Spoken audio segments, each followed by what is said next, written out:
हा, पुण्य नष्ट होतं म्हणजे काय, त्याचे थोडं विस्तार द्या ना माताजी. तुम्हाला दिला ना काल.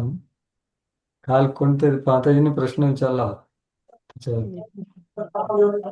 सांगा ना थोडं, काय आठवतंय तुम्हाला. काय घाबरू नका, तुम्हाला जे आठवतं ते सांगा, काय प्रॉब्लेम. उरलं असेल तर मी सांगतो, काही असेल तर अजून कोणाला सांगायचं ते सांगा.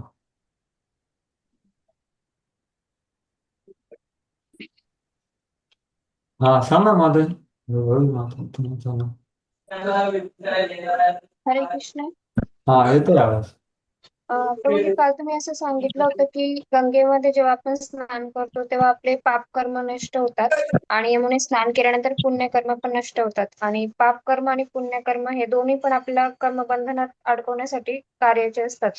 त्यामुळे जर आपण यमुनेत पण स्नान केलं तर आपले पुण्यकर्म पण नष्ट होतात आणि पाप कर्म पण नष्ट होतात आणि आपण कर्मबंधनातून मुक्त होतो. बरोबर. बरोबर. अजून स्पष्टीकरण पाहिजे प्रभूजी. की यमुनेत आता आंघोळ करायला थोडा घाबरायला होईल का आपल्याला? अरे बापरे, पुण्य नष्ट होणार रे बाबा, अवघड आहे. तसं काय नाही. आपण जे करत आहोत या कलियुगामध्ये, 16 माळा 4 नियमांचं पालन, सेवा, आणि अंधारमय युगामध्ये हे करणं एवढं सोपं नाही. तर हे करून आपल्याला बरंच सुख पण प्राप्त होतं. पुण्याची सुखाची काय आवश्यकता नाही. भक्ती व्यवस्थित केली तर सुख मिळतं, आणि भक्ती जर का आपण अपराध केले तर दुःख मिळतं. तर भक्ताच्या जीवनामध्ये सुख दुःख ह्याच्यामुळे येतं. जसा तो शरणागत होतो तर तसं हे पाप पुण्य तर गंगा यमुनात तुम्ही गेले नाही तरी ते नष्ट होणारच आहे भक्ती केल्यामुळे. प्रारब्ध अप्रारब्ध सगळं नष्ट होणार आहे. तुम्ही जेव्हा भक्ती कराल तेव्हा यमुनेत स्नान करायला गेले नाही तरी ते नष्ट होणारच आहे भक्तीमुळे. ठीक आहे ना. त्यामुळे पुण्य, हे पुण्य कुठलं आहे, हे भौतिक स्तरावरचं पुण्य. म्हणून प्रभुपाद काय म्हणतात की ओली विष्ठा आणि कोरडी विष्ठा याच्यामध्ये काय फरक असतो का. एखाद्या डुकराला हे वाटतं की वा ओली विष्ठा चांगली आहे, त्याच्यामध्ये रस आहे. आणि कोरडी विष्ठेमध्ये काय रस. तर प्रभुपाद ते पुण्य आणि पापाची तुलना त्याच्याशी करतात. कोरडी विष्ठा म्हणजे पाप आणि ओली विष्ठा म्हणजे पुण्य, असं ते म्हणतात. त्याच्यामुळे हेच आहे. अजून काय पाहिजे का प्रभू तुम्हाला.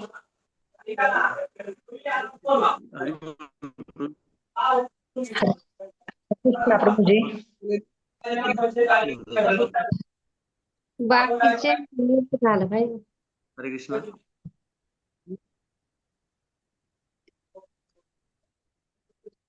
हरे कृष्णा. हरे कृष्णा. कोणाचा तरी फोन म्यूट म्यूट करा, म्यूट करा. ज्यांना बोलायचं फोन म्यूट करा. हरे कृष्णा. बैरागी बरोबर फोन चालू आहे का? म्यूट अनम्यूट आहे का? म्यूट आहे. कोटे कोटे माताजींचं चालू आहे. आमचा माताजी. बंद आहे. कोटे माताजी. हा हरे कृष्णा. माफ करा, एक लेक्चर अरेंज करायचं होतं, त्याच्यासाठी फोन आलेला. ठीक आहे, तर आपण आता पुढे जाऊया आपल्या कालच्या चर्चेच्या. तर काल आपण संक्षेपामध्ये काय बघितलं की हे जे पूर्ण कर्मयोग किंवा बुद्धियोग भक्तियोगाचं जे ज्ञान आहे, आपण वेगवेगळ्या कर्मामध्ये लागतो तर ते, आणि परमात्म्याचं ज्ञान, आत्म्याचं नाही. आत्म्याचं ज्ञान आतापर्यंत दुसऱ्या तिसऱ्या अध्यायात सांगितलं. परमात्म्याचं ज्ञान आहे, भगवंताचं ज्ञान आहे, ते आपल्याला गुरुच देऊ शकतात. आणि ते प्राप्त केल्याने काय तिचा प्रभाव आहे, कसं माणूस, ते सगळ्याची चर्चा आहे. 34व्या श्लोकामध्ये कसं प्राप्त करायचं, आणि त्याला हे कसं करायचं. म्हणजे 35व्या श्लोकामध्ये त्याची दृष्टी आणि दृष्टिकोन बदलेल, हे तुम्ही कोणी सांगितलं नाही. की गुरु आपल्याला काय देतात, दृष्टी आणि दृष्टिकोन. या जगामध्ये आपण कसं वावरायचं, कसं बघायचं, वस्तू व्यक्ती आणि परिस्थिती. हं? तर आपण भगवंताच्या संबंधी सगळं बघू शकतो, हे 35व्या श्लोकामध्ये भगवंत प्रभुपादांनी सांगितलं. आणि तिथे मायेचं परिभाषा दिली होती की नाही. की कृष्णाहून विरहित अस्तित्व हे आहे माया. तर जेव्हा आपण हे ज्ञान घेऊ तेव्हा हे सगळं आपल्याला सगळं आपल्या आयुष्यातलं कृष्ण भावना कृष्णाच्या संबंधात दिसेल. सुख असो, दुःख असो, मान अपमान, शीत उष्ण सगळं. ते 35वा श्लोक. मग 36वा श्लोक काय आहे? पाप नष्ट करतं हे ज्ञान एवढं शक्तिशाली आहे की ती एक शोक शोक मोहाचा सागर आहे, त्याच्यामध्ये ही नाव आहे, ते आपल्याला पार करवतं.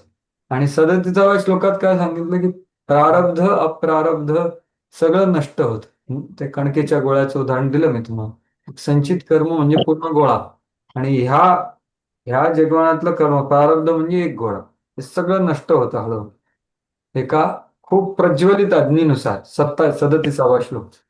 आणि 38व्या श्लोकामध्ये त्याला म्हणतात, अरे एवढे शुद्ध करणारं कुठलीच गोष्ट नाही जगामध्ये.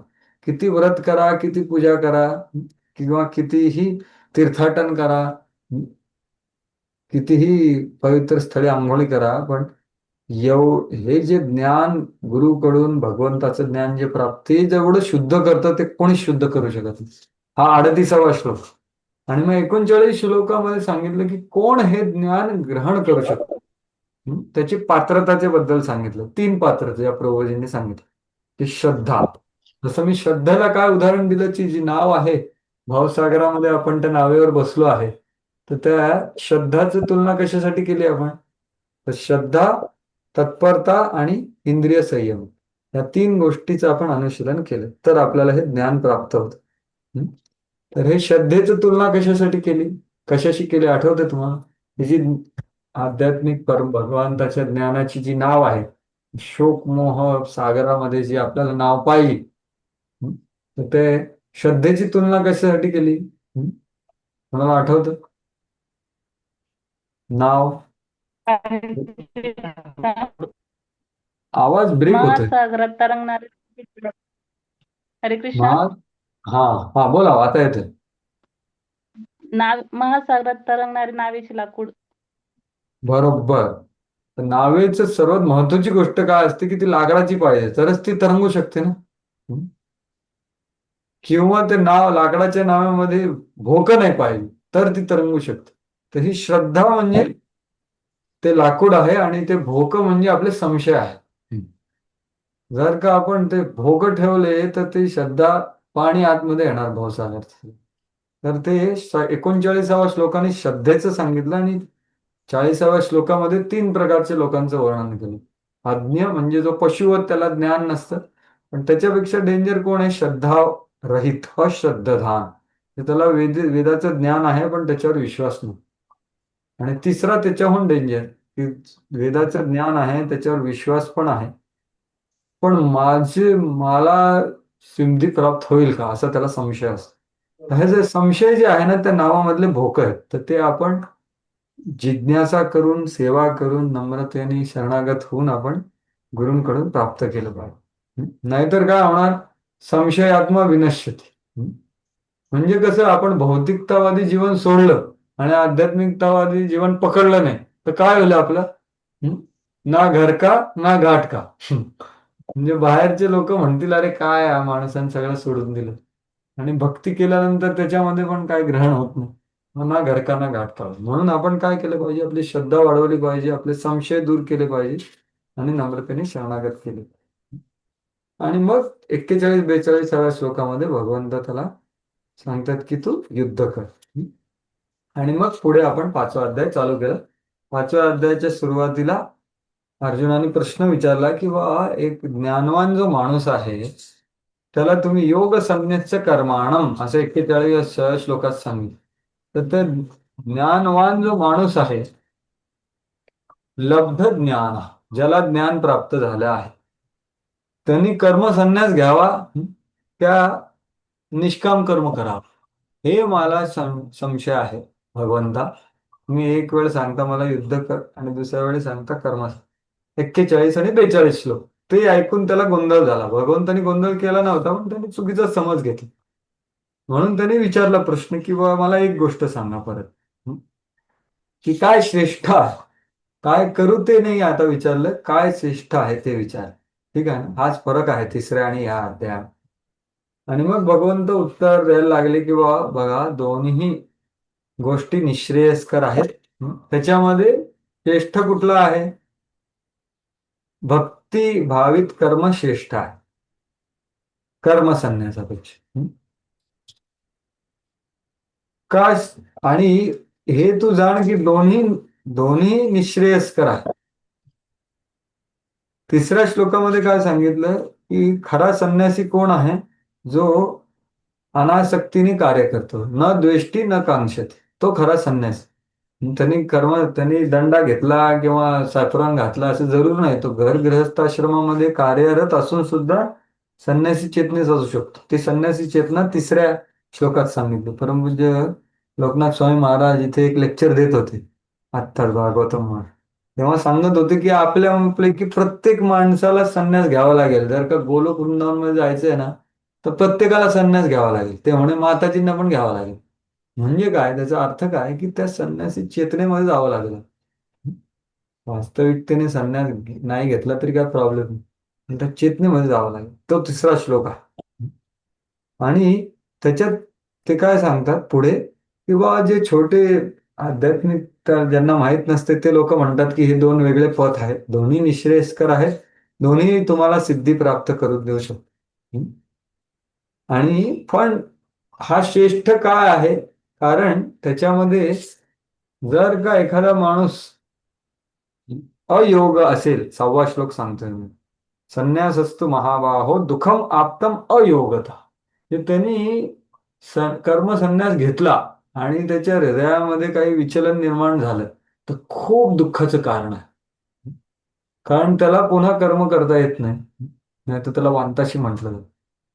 म्हणून त्याच्यापेक्षा सुरक्षित, सोपा आणि सुलभ मार्ग कुठला आहे? कृष्ण भावना भावित कर्म.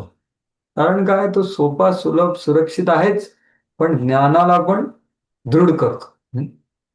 तर असा हा 6वा श्लोक आपण बघितला. आता 7व्या श्लोकामध्ये जाऊ.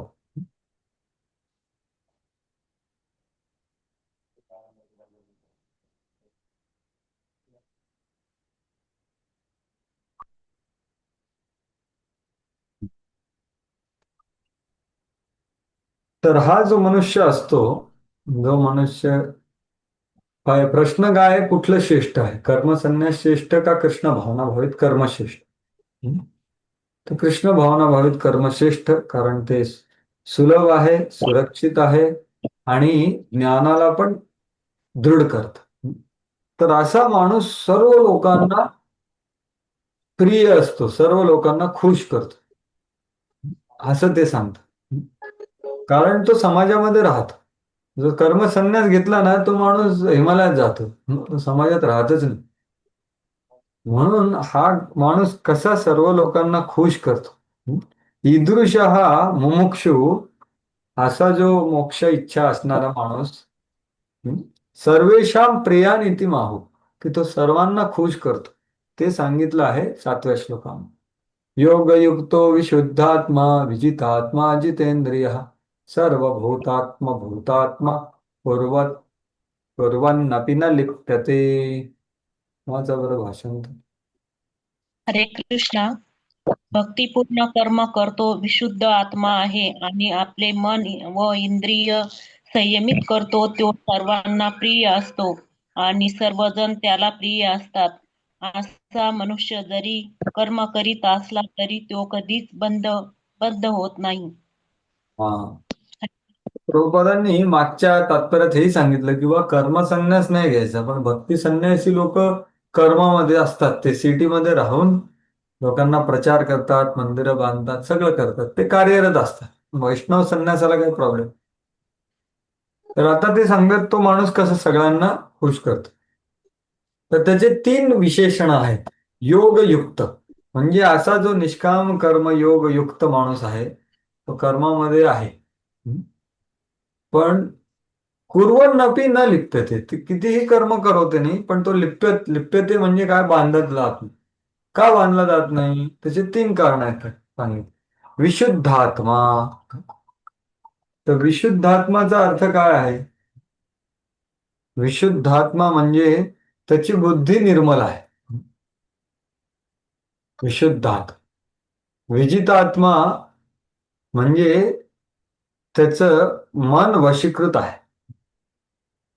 आणि जितेंद्रिय म्हणजे काय, की त्याचं इंद्रिय विषयाबद्दल राग शून्य आहे, राग द्वेष शून्य, न द्वेष्टी न कांक्षती असं होतं की नाही, राग आणि द्वेष शून्य आहे असा जो माणूस आहे, जसं मागच्या अध्यायामध्ये 39वा श्लोक होता ना, तसंच आहे ते. श्रद्धावान तत्परः संयते. हा माणूस जो आहे तो माणूस सर्व लोकांना, सर्व भूतात्म भूतात्मा म्हणजे काय, की आत्मवान. हे बा, या जगामध्ये दोन प्रकारची लोक आहेत. एक आहे फक्त स्वार्थासाठी जगतात, ते आत्मवान मान्यते जगत म्हणतात. त्या त्या लोकांना असं वाटतं की मी जसा विचार करतो तसे सगळे स्वार्थीच आहे. पण जो माणूस आध्यात्मिकतेमध्ये प्रगती करतो त्याची चेतना काय असते, आत्मवत सर्व भूतेश. म्हणजे तो दुसऱ्यांशी विचार व्यवहार कसे करतो, जसं त्याला त्याला वाटतं की लोकांनी माझ्याशी असे आचार विचार करावे, असं तो आचार विचार करतो. कारण त्याच्यामध्ये स्वार्थ नसतो, तो आत्मसाक्षात्कार भगवत साक्षात्कारच्या मार्गावर अग्रेसर असतो. पण स्वार्थी माणूस, देहात्म बुद्धिमत्ता माणूस फक्त स्वतःचा विचार करतो आणि त्यांना वाटतं की बाकी सगळे पण स्वतःचाच विचार. तर सर्व भूतात्म भूतात्माचा अर्थ काय आहे, की तो माणूस सगळ्यांना प्रिय होतो. तर ते कसा होतो, ते प्रभुपाद या तिन्ही शब्दांचं वर्णन करतात: विशुद्धात्मा, विजितात्मा, जितेंद्रिय. आणि तो कसा पूर्णपणे दुसऱ्यांना प्रसन्न करतो. कधीही तो अपराध करू शकत नाही, म्हणून ते सगळ्यांची संतुष्टी करतो. म्हणून तो कधीही कर्मामध्ये रत असून सुद्धा कधीही कर्मफळामध्ये कर्मामध्ये गुंतत नाही. आता तात्पर्य बघा, खूप चांगलं तात्पर्य देतात प्रभुपाद. जो कृष्ण भावनेद्वारे मुक्तिपथावर असतो तो सर्व प्राणीमात्रांना प्रिय असतो. सर्व भूतात्म भूतात्मा हे त्याचा अर्थ आहे. आणि सर्व प्राणीमात्र त्याला प्रिय असतात, हे दोन्ही त्याचे अर्थ आहेत खरं.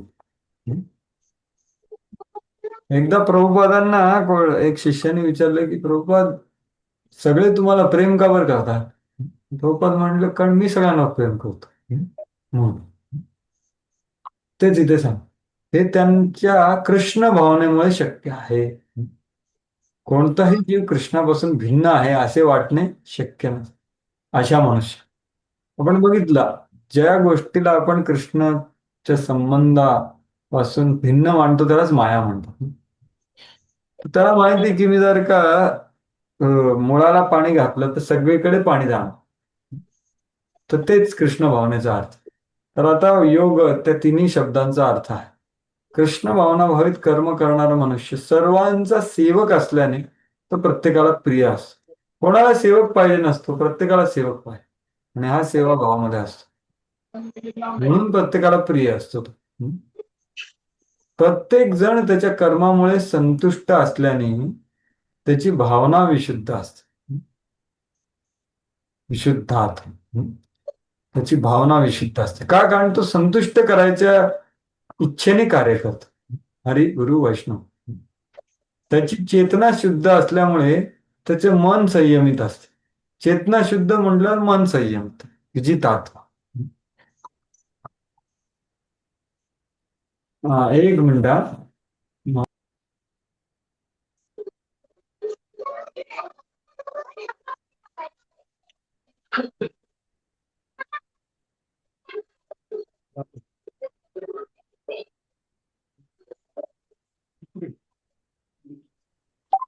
हरे कृष्णा.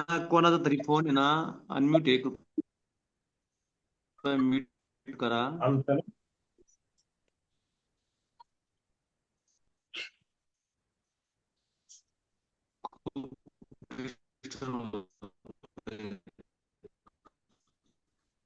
हरे कृष्णा.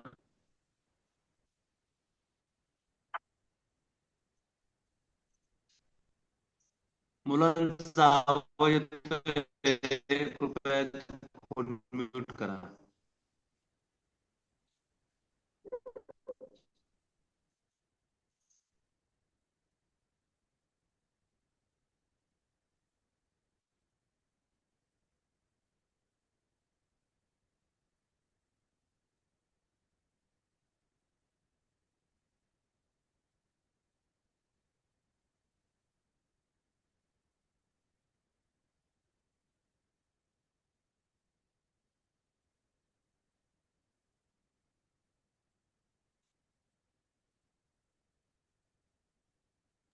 जस्ट 1 मिनिट द्या मला, माफ करा. एक प्रोग्राम आहे, त्याचा अरेंजमेंटची सेवा आहे.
हरे कृष्ण कृष्ण कृष्ण हरे हरे, हरे राम राम.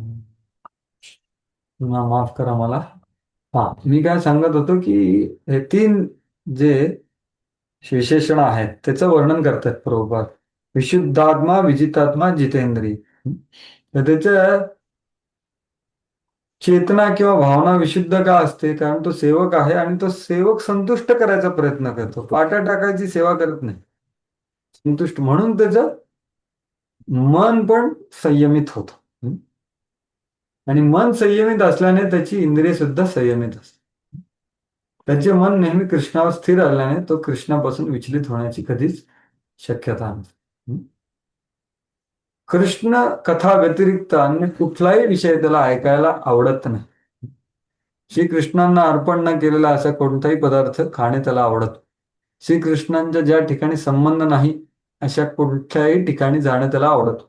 म्हणून त्याची इंद्रिय संयमित असते. म्हणजे बघा, आपला जे इंद्रियाचा जो खाणं आहे ना, आहार, तो पण त्याचा शुद्ध असतो. म्हणून इंद्रिय जितेंद्रिय. आणि संयमित इंद्रिय असणारा मनुष्य कोणालाही दुखवू शकत नाही. खरं प्रभुपाद म्हणतात इनऑफेन्सिव्ह, म्हणजे काय, तो कोणाचाही अपराध करत, अपराधरहित व्यवहार असतो त्याचा. मग कोणी विचारलं, अरे अर्जुनाला तर लढायचं होतं आणि तुम्ही म्हणाला कोणाला दुखवत नाही. तर तो कृष्ण भावना भावित नव्हता का? युद्ध करत होता तो? नाही नाही नाही. तो वरकरणच आक्रमिक होता, अपराधी होता. पण तो भगवान श्रीकृष्णांचा आदेशाचं पालन करत होता. या आध्यात्मिक दृष्ट्या कुरुक्षेत्र युद्धभूमीवरती कोणाचा वध झालाच नव्हता. प्रत्यक्ष उपस्थित असलेल्या श्रीकृष्णाच्या आज्ञेनुसार केवळ त्यांची वस्त्र बदलण्यात आली होती. ऍक्च्युली हे जे वाक्य आहे हे समजायला विचार करावा लागेल की काय होतं इथे. म्हणून कुरुक्षेत्र युद्धभूमीमध्ये युद्ध करणारा अर्जुन वस्तुतः मुळीच युद्ध करत नव्हता. तर तो पूर्णपणे कृष्ण भावनाभावित होऊन कृष्णाच्या आज्ञेचे पालन करत होता. असा मनुष्य कर्मबंधनात कधीही गुंतत नाही. तर बघा, ह्या अर्जुनाच्या शरणागतीमुळे किती जादू झाली युद्धभूमीवर. एक तर आहे, अर्जुनाला बंधनात नाही पडलं आणि तो कधी बंधनात नव्हताच. पण त्याच्याहून महत्वाचं काय झालं बघा, की अर्जुनाला आधी लढायचं का नव्हतं? कारण त्यांचे सगळे नातेवाईक, गुरु सगळे समोर होते. त्यांना त्यांच्यावर खूप करुणा होती. पण भगवंतानी त्यांना सांगितलं की अरे बाबा, तू माझ्या आदेशाचं पालन कर. तर त्यांनी केलं आणि त्यांना सगळ्यांना मारलं. आणि भागवतामध्ये वर्णन येतं की ते मेलेले लोक गेले कुठे? तथैव चान्ये नरलोकवीरा य आहवे कृष्ण मुखारविंदम नेत्रम पिबंतम नयनाभिरामम पार्थास्त्रपूता पदमापुरस. तर ज्या लोकांनी अर्जुनाचे बाण खाल्ले, बाण झेलले, त्या बाणांमुळे, त्याच्या शरणागतीमुळे त्यांचं हृदय शुद्ध झालं आणि ते भगवत धामात गेले सगळे. त्यांना भगवंताचं दर्शन झालं. त्याच्यामुळे भगवंतानी त्यांची जी इच्छा होती किंवा यांच्यावर त्यांची करुणा होती ती सुद्धा त्यांनी साध्य केली, कारण त्यांना पण मोक्ष प्राप्ती झाली एका माणसाच्या शरणागतीने. तो तर कर्मबंधनात पडलाच नाही, पण जे समोरचे लोक होते त्यांना मोक्ष प्राप्ती झाली, भगवत प्राप्ती झाली, वैकुंठ प्राप्ती झाली. का? पार्थास्त्र पोता, पार्थाच्या अस्त्राने ते शुद्ध झाले आणि पद्मापरस.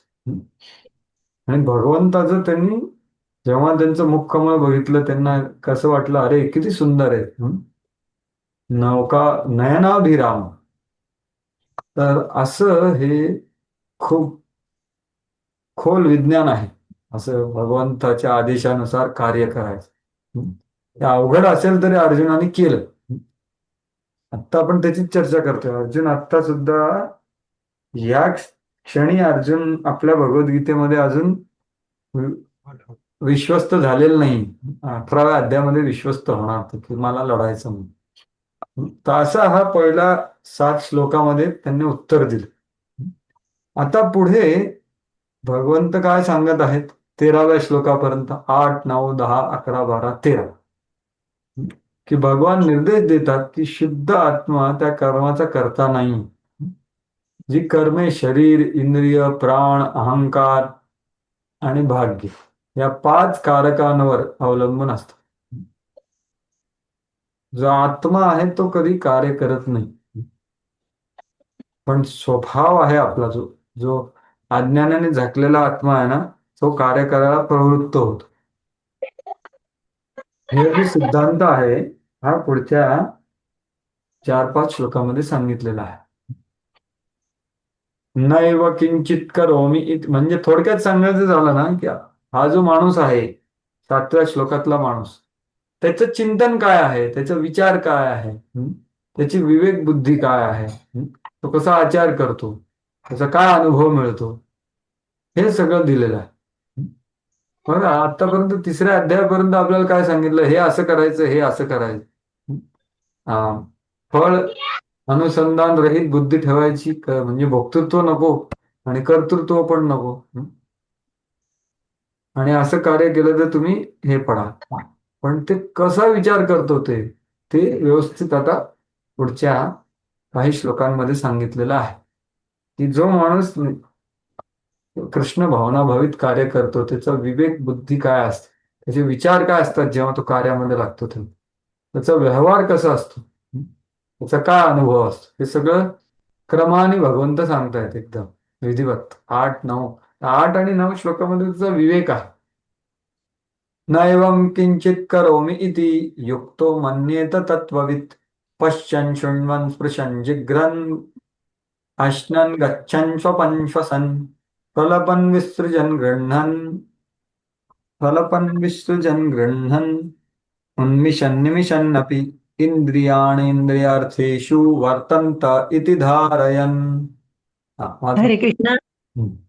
दिव्य भावनायुक्त मनुष्य जरी पाहत असला, ऐकत असला, स्पर्श करीत असला, वास घेत असला, खात असला, हालचाल करीत असला, झोपत असला आणि श्वसन करीत असला, तरी त्याला आपल्या ठाई नेहमी माहीत असते की वस्तुतः आपण काहीच करत नाही.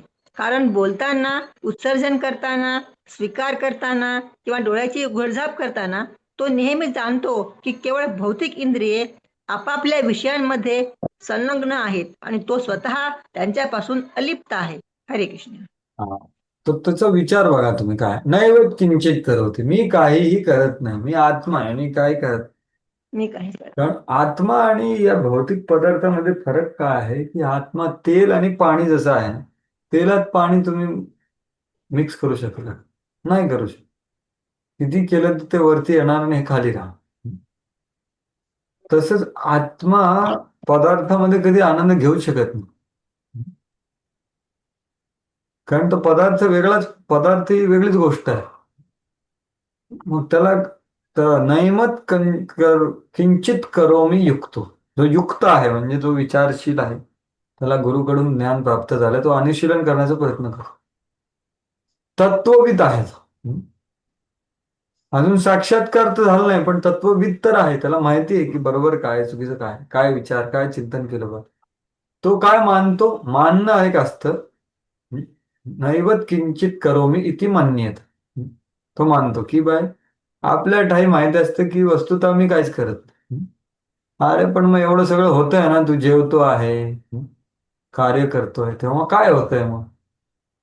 इंद्रिय आणि इंद्रिय अर्थेषु वर्तंत इति धारण. तो असं समजतो की बा माझी इंद्रिय आहेत आणि इंद्रियाचे विषय आहेत, ते प्रारब्धाप्रमाणे माझ्या कर्मामुळे जे विषय वस्तू माझ्या समोर येतात त्याप्रमाणे त्याच्या वासनांमुळे मला अनुभव मिळतो, पण मी वेगळा आहे. इंद्रिय आणि इंद्रिय विषय एकमेकांना स्पर्श करतात. आणि कुठे कुठल्या कार्या? तर कर्मेंद्रियाची कार्य कुठली आहेत? पश्यन, पश्यन, शृण्वन, स्पृशन, जिग्रन आणि आशनन. हे कसलं आहे? हे झाले ज्ञानेंद्रियांची 5 कामं. शब्द, स्पर्श, रस, रूप, गंध. त्याच्यानंतर कर्मेंद्रियाची कामं आहे. गच्छन म्हणजे चालणे वगैरे, किंवा प्रलपन, विसृजन, गृह्णन, ते सुद्धा. आणि स्वपन, श्वसन हे कसलं कार्य आहे? श्वसन आहे प्राणाचं कार्य. मुख्य प्राणाचं कार्य काय? श्वास घेणे, मुख्य प्राण. आणि निमिषन, अनिमिषन म्हणजे डोळे उघडे उघडे आणि हे करणे, ते गौण प्राणाचं कार्य. आणि स्वप्न कोणाचं कार्य आहे? ते आहे अंतःकरणाचं कार्य, मनाचं म्हणतो. तर हे सगळे जे कार्य होत आहेत माझे देहाद्वारे, कर्मेंद्रियाद्वारे, ज्ञानेंद्रियाद्वारे, प्राणाद्वारे, ह्याच्यामध्ये काय होत आहे? इंद्रिय आणि इंद्रिय विषय एकमेकांना भेटतात. ही वेगळा आहे असं तो समजून, असं मानून तो वेगवेगळ्या क्रियांमध्ये लागलेला आहे.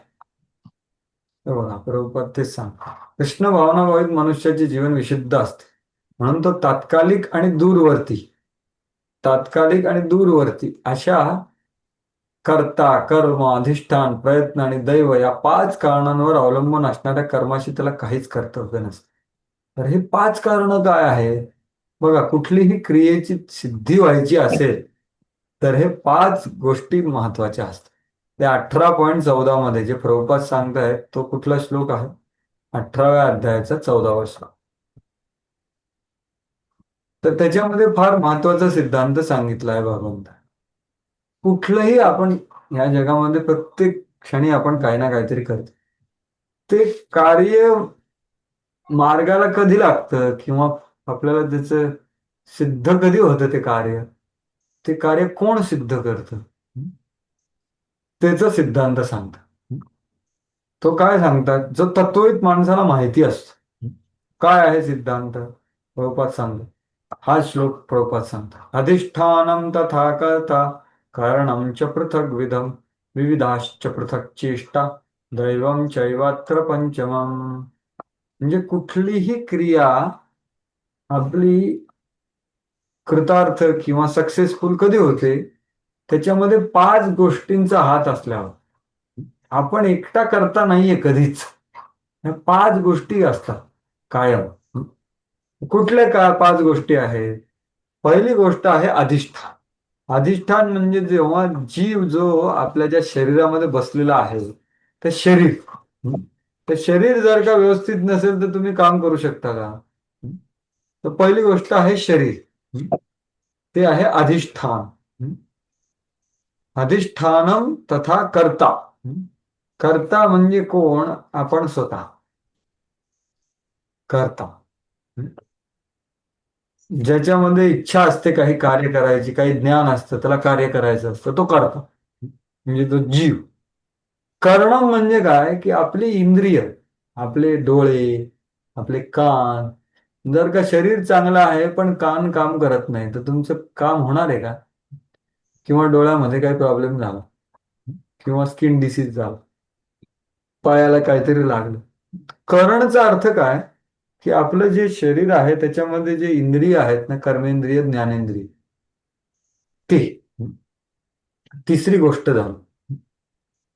आणि त्याच्याद्वारे अधिष्ठान झालं, कर्ता झाला, करण झालं. आणि चौथी गोष्ट काय आहे? विविधाश्च पृथक् चेष्टा. चेष्टा म्हणजे काय? जेव्हा आपण कार्यशील होतो, म्हणजे ते प्राणाचं कार्य. हं? जेवढे आपले प्राण जास्त तेवढं आपण हातपाय हलवू शकतो की नाही, पळू शकतो किंवा काही उचलू शकतो. विविध प्रकारच्या प्राणादीनाम विविध व्यापारा, प्राणशक्तीमुळे जे कर्मेंद्रिय आपण हलवू शकतो ना, त्या वेगवेगळ्या प्रकारच्या चेष्टा, ही चौथी गोष्ट झाली. हं? आणि पृथक विधान करणं म्हणजे काय, हं? की जे ज्ञानेंद्रिय आहे, हं? त्यांनी आपण वेगळ्या चेष्टा करतो त्या. तर 4 गोष्टी झाल्या. एक करता पण आहोत. अधिष्ठान म्हणजे आपलं शरीर, आपल्या ज्ञानेंद्रियाद्वारे वेगवेगळ्या क्रिया, व्यापार, आणि प्राणाद्वारे केलेले व्यापार म्हणजे कर्मेंद्रियांना हलवणे, पृथक चेष्टा. चेष्टा म्हणतो ना आपण, चेष्टा. हं? आणि 5वं कुठलं आहे, दैवम चैवात्र पंचमम, की 5वं आहे भगवंत, परमात्मा. या 5 गोष्टी जेव्हा कार्यरत होतात तेव्हा तुमचं कुठलंही कार्य सिद्धीला पोचतं. फक्त स्वतःला करता मानणारा माणूस निपट मूर्ख आहे.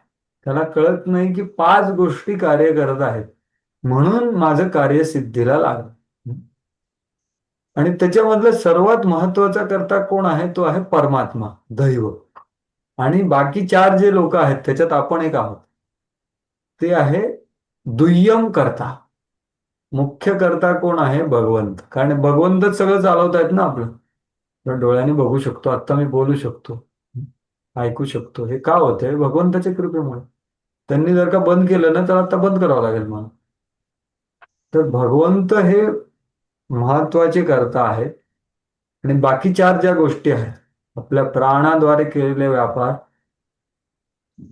करण म्हणजे ज्ञानेंद्रियांद्वारे केलेले व्यापार, आणि आपला देह, आणि आपण स्वतः, हे 5 गोष्टी. म्हणजे आपण म्हटलो की कुठलंही कार्य सफल झालं त्याच्या मागे हे 5 कारण आहेत. हे तत्वविद माणूस जाणतो. हे या श्लोकात सांगितलं. हे एका लाईनीत प्रभुपाद सांगत आहे. 18.14 जो श्लोक आहे ना, त्याला उद्धृत करून प्रभुपाद सांगतात. कृष्ण भावना भावित मनुष्याची जीव, का, कारण त्याला तात्कालिक करता आणि दूरवर्ती या सगळं त्याला माहिती आहे की तात्कालिक मी असू शकतो, अरे पण माझं शरीर आहे, माझे इंद्रिय आहेत, माझे प्राण आहेत, आणि भगवंत आहे, त्याच्यामुळे मी सगळं करू शकतो. म्हणून जरी तो आपल्या शरीर इंद्रियाद्वारे कार्य करीत असल्याचे दिसले, तरी त्याला आपल्या वास्तविक स्वरूपाची, आध्यात्मिक सेवेची नेहमी जाणीव असते. बघा, म्हणजे त्याचा समज व्यवस्थित आहे. म्हणूनच भौतिकतावादीवरला माणूस काय म्हणतो, तो मला इंद्रिय तृप्ती करायची, मीच करता आहे, मी काही करू शकतो, मला जे पाहिजे ते मी करू शकतो, कोण थांबवणार. भौतिक भावनेमध्ये इंद्रिय तृप्ती करण्यामध्ये मग्न असतो, पण कृष्ण भावनेमध्ये इंद्रिय श्रीकृष्णाची इंद्रिय संतुष्ट करण्यात मग्न असतो. तर हे आपण बघितलं 3ऱ्या अध्यायात, बरोबर की. प्रकृते क्रियमाणानी गुणे कर्माणि सर्वशः. म्हणून कृष्ण भावना भावित मनुष्य जरी इंद्रियजन्य भौतिक कार्य करीत असले तर दिसला, तो शेती करतो, बिझनेस करतो, कोणी शिक्षक आहे, कोणी राजा आहे, किंवा काही व्यवस्थापन करतो, किंवा कोणी सेवकाचं कार्य करतो, कोणीही असो तो, पण तो सदैव मुक्त असतो. तरी बाहेर तो दिसेल की अरे खूप कार्यामध्ये लागलाय, पैसा कमवतोय, हे ते, पण तो मुक्त असतो, कारण त्याची चेतना वेगळी असते. कृष्ण भावना भावित व्यक्ती इंद्रियाच्या कार्यापासून कधी प्रभावित होत, भगवत सेवेव्यतिरिक्त इतर कोणतेही कार्य करू शकत, कारण तो जाणतो की आपण भगवंताची निष्ठता असा. तर बघा, जेव्हा त्याचा विचार काय असतो बघा, अशा प्रकारे त्याची खात्री पटते अशा माणसाची तत्वे, की जीवाच्या पूर्व संस्कारानुसार, माझ्या आधीच्या वासनानुसार आणि परमात्म्याच्या प्रेरणेने डोळ्यांसारखी इंद्रिय, रूप आणि त्याच्या समोरचे विषय हे एकमेकांच्या संपर्कात येतात. आपल्या कर्मामुळे आणि भगवंताच्या याच्यामुळे, प्रेरणामुळे. परिणामी तो असा विचार करतो की मी स्वतः काहीच करत नाही, मी तर आत्म्याच्या किंवा भगवंताच्या भक्तीच्या मध्ये लीन आहे. कर्माची कारणे केवळ प्रकृतीपासून उत्पन्न झालेली आहे, असा त्याचा विचार असतो. त्याच्यामुळे हे त्याला कळतं की कोण कार्य करतं. तर हेच आपण बघा तिसऱ्या अध्यायामध्ये ज्याची चर्चा केली त्याचे आता आपल्याला चिंतन सांगतायत भगवान. तिसऱ्या अध्यायात आपण चर्चा केली, हे तुम्हाला आठवत असेल की बघा हा श्लोक आपण वाचला 27वा, की अर्जुनाला सांगितलं भगवंताने, अरे तू सगळ्यांना उदाहरण प्रस्तुत करण्यासाठी कार्य कर, अनासक्त होऊन कार्य कर. हं? पण मग त्याची चेतना काय असते तर ते सांगण्यासाठी त्यांनी दोन स्पष्ट केले की नाही.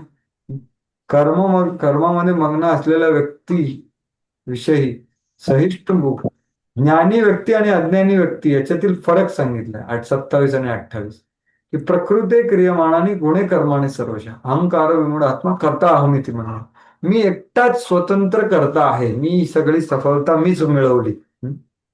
ही सेवा, हे प्रोजेक्ट, हे कार्य हे मी मिळवलं, मीच फक्त एक करता आहे असा मूर्ख माणूस, अहंकार विमूढ माणूसच तो मांडतो. कारण सर्व कार्य कशाने होत आहेत, प्रकृती क्रियमाणाने, म्हणजे त्याचे प्राण, इंद्रिय आणि शरीर याच्यामुळे होतात, ते त्याचे नाही. पण हे आहे अज्ञानी माणसाचा विचार. पण ज्ञानी माणसाचा विचार काय आहे, तत्ववित्तु महाबाहो गुणकर्म विभाग, गुणा गुणेषु वर्तंत इति मत्वान सज्जते. तेच आता इथे सांगतात की ज्याला परमसत्याचे ज्ञान आहे तो इंद्रियामध्ये रममाण होत नाही, कारण तो काय असतो, तो भेद उत्पन्न व्यवस्थित प्रमाणे जाणतो. तर हे ह्यात फक्त श्लोक झाला. आता भगवंत त्याचे विचार, व्यवहार आणि विवेक बुद्धी आता 5व्या अध्यायामध्ये त्याचा विस्तार करून सांगत आहे, जे तिसऱ्या अध्यायात त्यांनी सांगितलं की कसं तो कार्यामध्ये लागतो. तर हे झालं. आता पुढे काय विचार असतो त्याचा, तो कसा काय ह्याच्यामध्ये फसत नाही.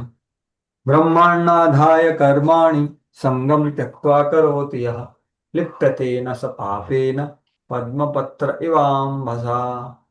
माझा जो व्यक्ती कर्मफल भगवंतांना समर्पित करून आसक्ती न ठेवता आपले कर्म करतो, तो कमलपत्र ज्याप्रमाणे पाने स्पर्शिले जात नाही त्याप्रमाणे पाप कर्माने प्रभावित होत नाही. हरे कृष्णा.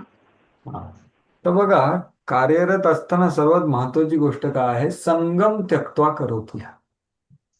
या संगम त्यक्ताचा अर्थ काय आपण आधी चर्चा केली, मी फक्त आता सांगतो की कर्तृत्व बुद्धी नाही आणि भोक्तृत्व बुद्धी. भोक्तृत्व बुद्धी म्हणजे काय, फल अभिलाष, की फलाचा भोक्ता मी आहे असा विचार. आणि कर्तृत्व म्हणजे काय, कर्तृत्व अभिनिवेश, की मी एकटा करता आहे, मी करू शकतो, मला फळामध्ये इच्छा नाही पण मी करतो आणि सगळ्यांना वाटतो, तो कर्तृत्व अभिनिवेश. याला जो सोडून जो काम करतो मग त्याला काय माहितीये, ब्रह्मांडाधाय कर्म.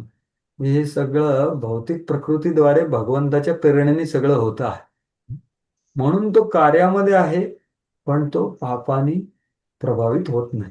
जसं एक कमळ आहे ते चिखलामध्ये असतं तरीही त्याचा स्पर्श होत नाही, पाणी त्याच्यावर टाकलं तर ते निघून जातं, कारण त्याच्यामध्ये काही संगच नाही, आसक्ती नाही, चिकटपणा नाही, काय तसं वर्णन आहे.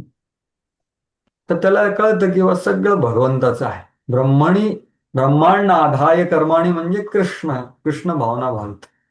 तर ईशोपनिषदाचं त्याला सिद्धांत माहिती, हे जगातल्या सगळ्या गोष्टी भगवंताच्या आहेत आणि त्यांच्या संबंधी आहेत, ते सगळ्याचे स्वामी आहेत, म्हणून त्या सगळ्या गोष्टी त्यांच्या सेवेमध्ये लावायच्या.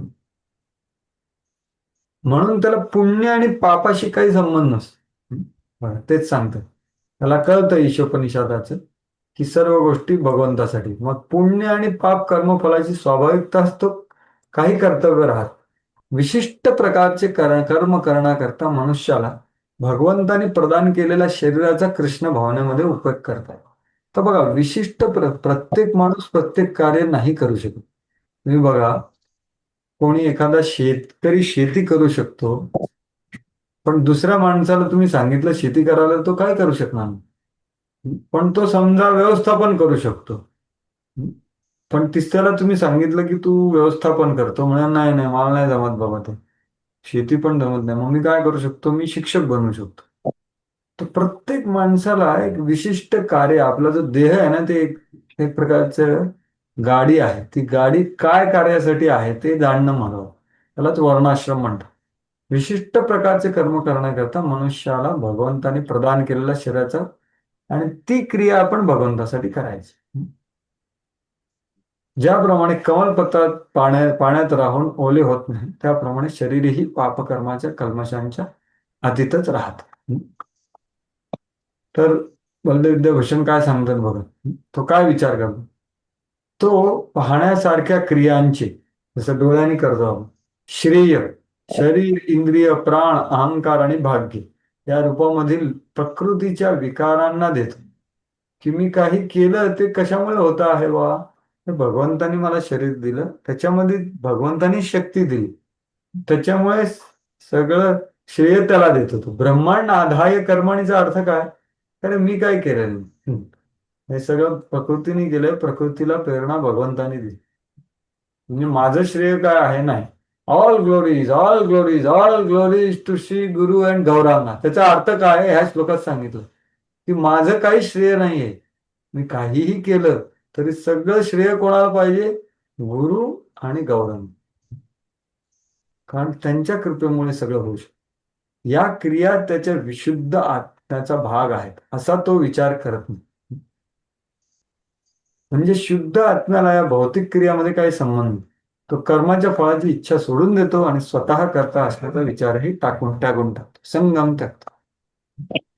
आता हा झाला त्याचा विवेक आणि विचार, त्याचा कार्य करताना त्याचा सदाचार कसा आहे, ते सदाचाराला प्रमाण देऊन त्याचं स्पष्टीकरण करतात भगवान, की तो कार्य कशासाठी करतो. मग त्याला काही इच्छाच नाही तर मग कार्य का बरं करतो. कायेन मनसा बुद्ध्या केवलैरिंद्रियैरपि योगिनः कर्म कुर्वन्ति संगम त्यक्त्वात्मशुद्धये. वाचा. हरे कृष्ण. योगीजन आसक्ती त्यागून शरीर, मन, बुद्धी, इंद्रियाची सुद्धा केवळ शुद्धीकरणासाठी कर्म करतात. हरे कृष्ण.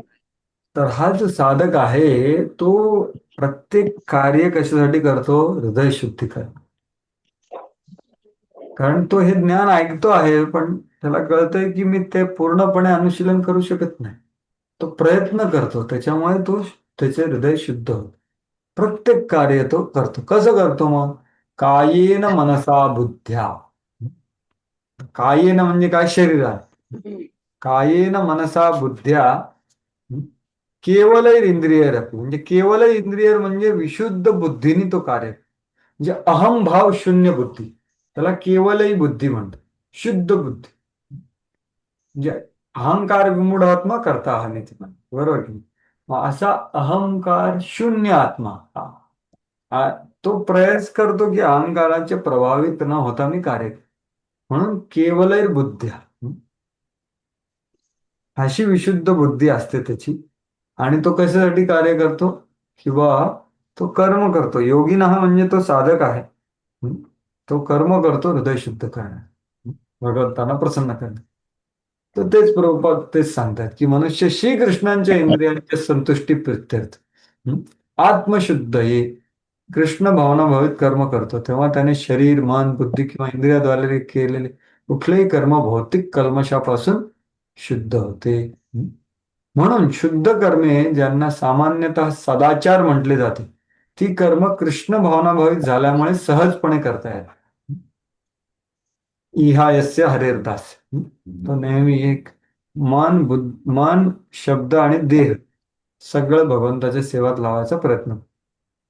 म्हणूनच त्याला काय, मिथ्या अहंकार नसतो, अहंकार शून्य. आपण शरीर नाही, आपण देहावर स्वामित्व नाही, ते निश्चितपणे जाणतो. तो श्रीकृष्णांशी अभिन्न आणि देहात्म बुद्धी निर्माण करणाऱ्या मिथ्या अहंकारापासून मुक्त, ही पूर्ण अवस्था. आता पुन्हा एक युक्त माणूस आणि एक अयुक्त माणूस, किंवा एक कर्मी माणूस आणि एक योगी, त्याच्यामधला जो विरोधाभास आहे तो ते प्रकट करतात भगवंत. युक्त कर्मफलम त्यक्त्वा शांतिमाप्नोति नैष्ठिकीम अयुक्त कामकारेण फले सक्तो निबध्यते. सक्तो निबध्यते. हा वाचा. 12वा श्लोक. हरे कृष्ण. अनम्यूट करा पाहिजे, वाचताय पण अनम्यूट नाही. निष्ठेने भक्ती करणारा जीव अढळ शांतता प्राप्त करतो, कारण तो आपल्या सर्व कर्मांची फळे मला अर्पण करतो. परंतु जो भगवंतांशी संबंधित नाही आणि जो आपल्या श्रमामुळे निर्माण होणाऱ्या कर्मफलांचा लोभी आहे तो बद्ध होतो. हा, तर त्याचा विचार, व्यवहार आणि विवेक बुद्धी सांगितली 8, 9, 10, 11 मध्ये. 12 मध्ये सदाचारही सांगितलं. 12 मध्ये काय, त्याला काय अनुभव प्राप्त होतो? शांती मापनवती नैष्ठिकी, अढळ शांतता प्राप्त. कोण? निष्ठेने भक्ती करणारा. म्हणजे कोण? युक्त. का तो युक्त आहे? कर्मफलम त्यक्त्वा. तर बघा तुम्ही, हे कर्मफळ त्यक्त्वा किती वेळा आलेलं आहे. कारण या जगामध्ये आपण कुठलंही कार्य फळाचा आसक्ती सोडून न करणं हे एवढं सोपं नाही. म्हणून भगवंत किती वेळा सांगतायत, विचार करा. प्रत्येक श्लोकामध्ये येते कर्माची फळे मला अर्पण करतो. कर्मफलम त्यक्त्वा म्हणजे तो स्वतः तर काही नाही, तो भगवंताला देतो. तर त्याला शांती मिळते. आणि मग जो अयुक्त आहे म्हणजे काय? जो स्वतःसाठी कार्य करतो. अयुक्त काम कार्य म्हणजे कर्मफलाचा उपभोग घेण्यासाठी. मग तो करोडो जन्मापर्यंत उपभोग घेतला तरी तो कधीही संतुष्ट होणार नाही. कामकार आणि तो नेहमी बंधनात असतो. कारण काय? फले आसक्त, फळामध्ये खूप आसक्त असतो. आता त्याला आज एवढं मिळालं, उद्या तेवढं पाहिजे. ईश्वरोहम अहम भोगी सिद्धोहम बलवान सुखी.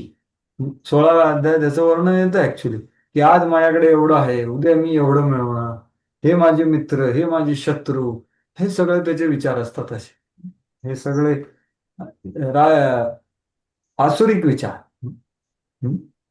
कामकार वर्तते कामकार न स सिद्धिम अवाप्नोति न सुखम न पराम.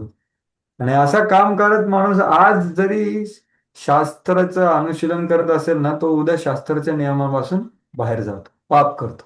आज जरी पुण्य करत असेल, फळावर आसक्त असेल, काम करत असेल, तर तो उद्या काय होणार आहे? तो जी लक्ष्मण रेषा तो पार करून पाप करणार, हे नक्की. कारण जिज्ञासा नाही त्याला, आता तो ब्रह्मजिज्ञासा, त्याच्याशिवाय काहीच होत नाही. म्हणून अयुक्ताचं ते सांगतात की, तर हीच गोष्ट 3ऱ्या अध्यायात पण सांगितली होती की नाही. आपण बघितली 3ऱ्या अध्यायामध्ये. आता आपण 27-28वा श्लोक बदला. तत्ववेद माणूस आणि अहंकार विमूढ माणूस कसा विचार करतो. 25व्या श्लोकामध्ये पण तेच सांगितलं होतं. सक्तः कर्मण्य विद्वांसो यथा कुर्वन्ति भारत, कुर्याद विद्वान तथा सक्तः चिकीर्षुः लोकसंग्रह. ज्याप्रमाणे अज्ञानी लोक फळाच्या आसक्तीने कर्म करतात, त्याचप्रमाणे जे कृष्ण भावनाभावित लोक आहेत ते त्या लोकांना मार्गावर लावण्याकरता अनासक्त होऊन तेच कार्य करू शकतात. तर हाच फरक आहे. बाहेर दोघही लोक बिझनेस करतील, दोघही शेती करतील, दोघही व्यवस्थापन करतील, दोघही शिक्षक असतील, पण एक माणूस आसक्त आहे, दुसरा माणूस अनासक्त आहे. एक माणूस स्वतःसाठी कार्य करतो, दुसरा माणूस हरिगुरु वैष्णवसाठी कार्य करतो. हाच त्याच्यातला फरक. आणि मग त्याच्या अनुभवातला पण फरक हेच इथे सांगितलेलं आहे. हाच विरोधाभास भगवंत या श्लोकात सांगितलं. तोच तात्पर्यामध्ये पण तेच सांगितलंय प्रभुपादांनी. त्याच सगळं की कृष्ण भावनाभावित मनुष्य आणि देहात्मबुद्धी असला मनुष्य, याचा भेद हाच आहे की हा श्रीकृष्णावर आसक्त असतो आणि हा फळावर आसक्त असतो. कृष्ण भावनाभावित मनुष्याला शांती प्राप्त होते, पण इंद्रिय तृप्ती करण्यात जो लाभात गुंतलेला आहे त्याला अशी शांती प्राप्त होऊ शकत नाही. श्रीकृष्णा व्यतिरिक्त इतर कशाचेच अस्तित्व नाही याचा साक्षात्कार होणे हाच निर्भयता व शांतीचा स्तर आहे. आणि हेच कृष्ण भावनेचे रहस्य आहे. तर बघा, प्रत्येक कृष्णा व्यतिरिक्त काहीच नाही म्हणजे काय? प्रत्येक गोष्ट आपण भगवंताच्या संपर्कात, संबंधात बघू शकतो. आणि हे कसं शक्य आहे? जेव्हा आपण गुरूंकडून संबंध ज्ञान ग्रहण करू. नम्रता, जिज्ञासू वृत्ती आणि सेवा, या 3 गोष्टी करू जर का आपण ग्रहण करू तर हे रहस्य आपल्याला अनुभवायला येऊ शकतं. काहीच नाही या जगामध्ये दुसरं. त्याचा साक्षात्कार होऊन आणि मग काय होतं म्हणून निर्भय होतो. तो शांतीचा स्तर आहे आणि हे रहस्य आहे. आणि हा माणसाचा अजून फक्त शांती मिळते का नाही, तो सुखी राहतो. सर्व कर्म आणि मनसा संन्यसस्ते सुखम वशी नवद्वारे पुरे देही नैव कुर्वन्न कारयन्. माझा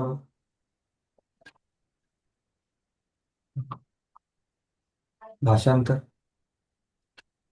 जेव्हा देहधारी जीव आपली प्रकृती संयमित करतो आणि मनाद्वारे सर्व कर्माचा त्याग करतो, तेव्हा तो कर्म न करता तसेच कर्म न करविता 9 द्वारे असलेल्या या नगरात भौतिक शरीर सुखाने राहतो. 9 द्वारेला असलेलं पूर, नवद्वारे पुरे देही, हा हे पूर काय? 9 द्वाराचं पूर म्हणजे काय? आपलं शरीर. प्रभुपाद सांगतात 2 नेत्र, 2 नाकपुड्या, 2 कान, 1 मुख, 1 गुद आणि 1 उपस्थ, हे आपले 9 द्वार आहेत. आणि आपण या शरीररूपी पुरामध्ये राहतो, गावामध्ये राहतो. त्या गावामध्ये तो माणूस सुखी राहतो. म्हणजे तो माणूस आणि गाव हे 2 वेगळ्या गोष्टी आहेत, थोडक्यात सांगायचं झालं. नवद्वारे पुरे देही नैव कुर्यन न कारयन, म्हणजे तो स्वतः काही कार्य करत नाही किंवा दुसऱ्याकडून काही कार्य करवत नाही. का? कारण तो ज्या कार्यामध्ये आहे त्याच्यामध्ये त्याची मनाद्वारे त्याच्यामध्ये आसक्ती नाही. त्याच्यामध्ये मनाद्वारे सर्व कर्माचा मनसा संन्यास त्याग कर, सर्व कर्म आहे म्हणून तो सुखी राहतो.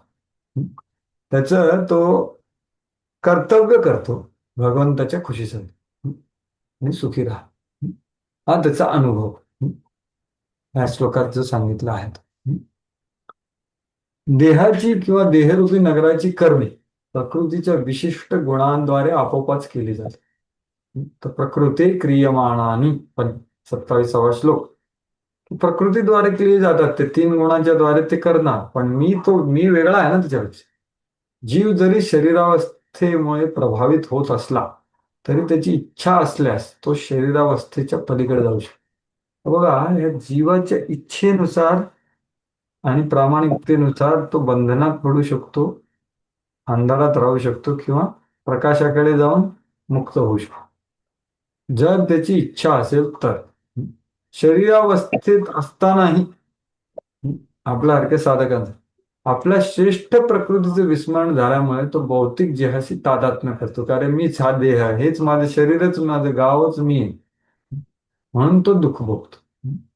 पण कृष्ण भावनेद्वारे तो आपले मूळ स्वरूप जागृत करून देहापासून मुक्त होऊ शकतो. म्हणजे हे 2 रस्ते त्याला कायम आहेत. त्यामुळे मनुष्य जेव्हा कृष्ण भावनेचा अंगीकार करतो तेव्हा तो शारीरिक क्रियापासून पूर्णतया अलिप्त होतो. तर हे क्रमशः होतं. प्रभुपाद सांगतात जेव्हा ग्रहण करतो पूर्ण अलिप्त व्हायला वेळ लागू शकतो. तो वेळ किती लागेल? पुढचं लाईन बघा. अशा संयमित जीवनामध्ये, तर हे कृष्ण भावनाभावी जीवन कसं आहे? संयमित. त्याच्या विचारामध्ये परिवर्तन येते तेव्हा तो 9 द्वारे असलेल्या नगरात सुखाने राहतो. बरं, तर आपल्याला अनुभवामध्ये बदल हवा असेल तर पहिले विचारामध्ये बदल आणला पाहिजे.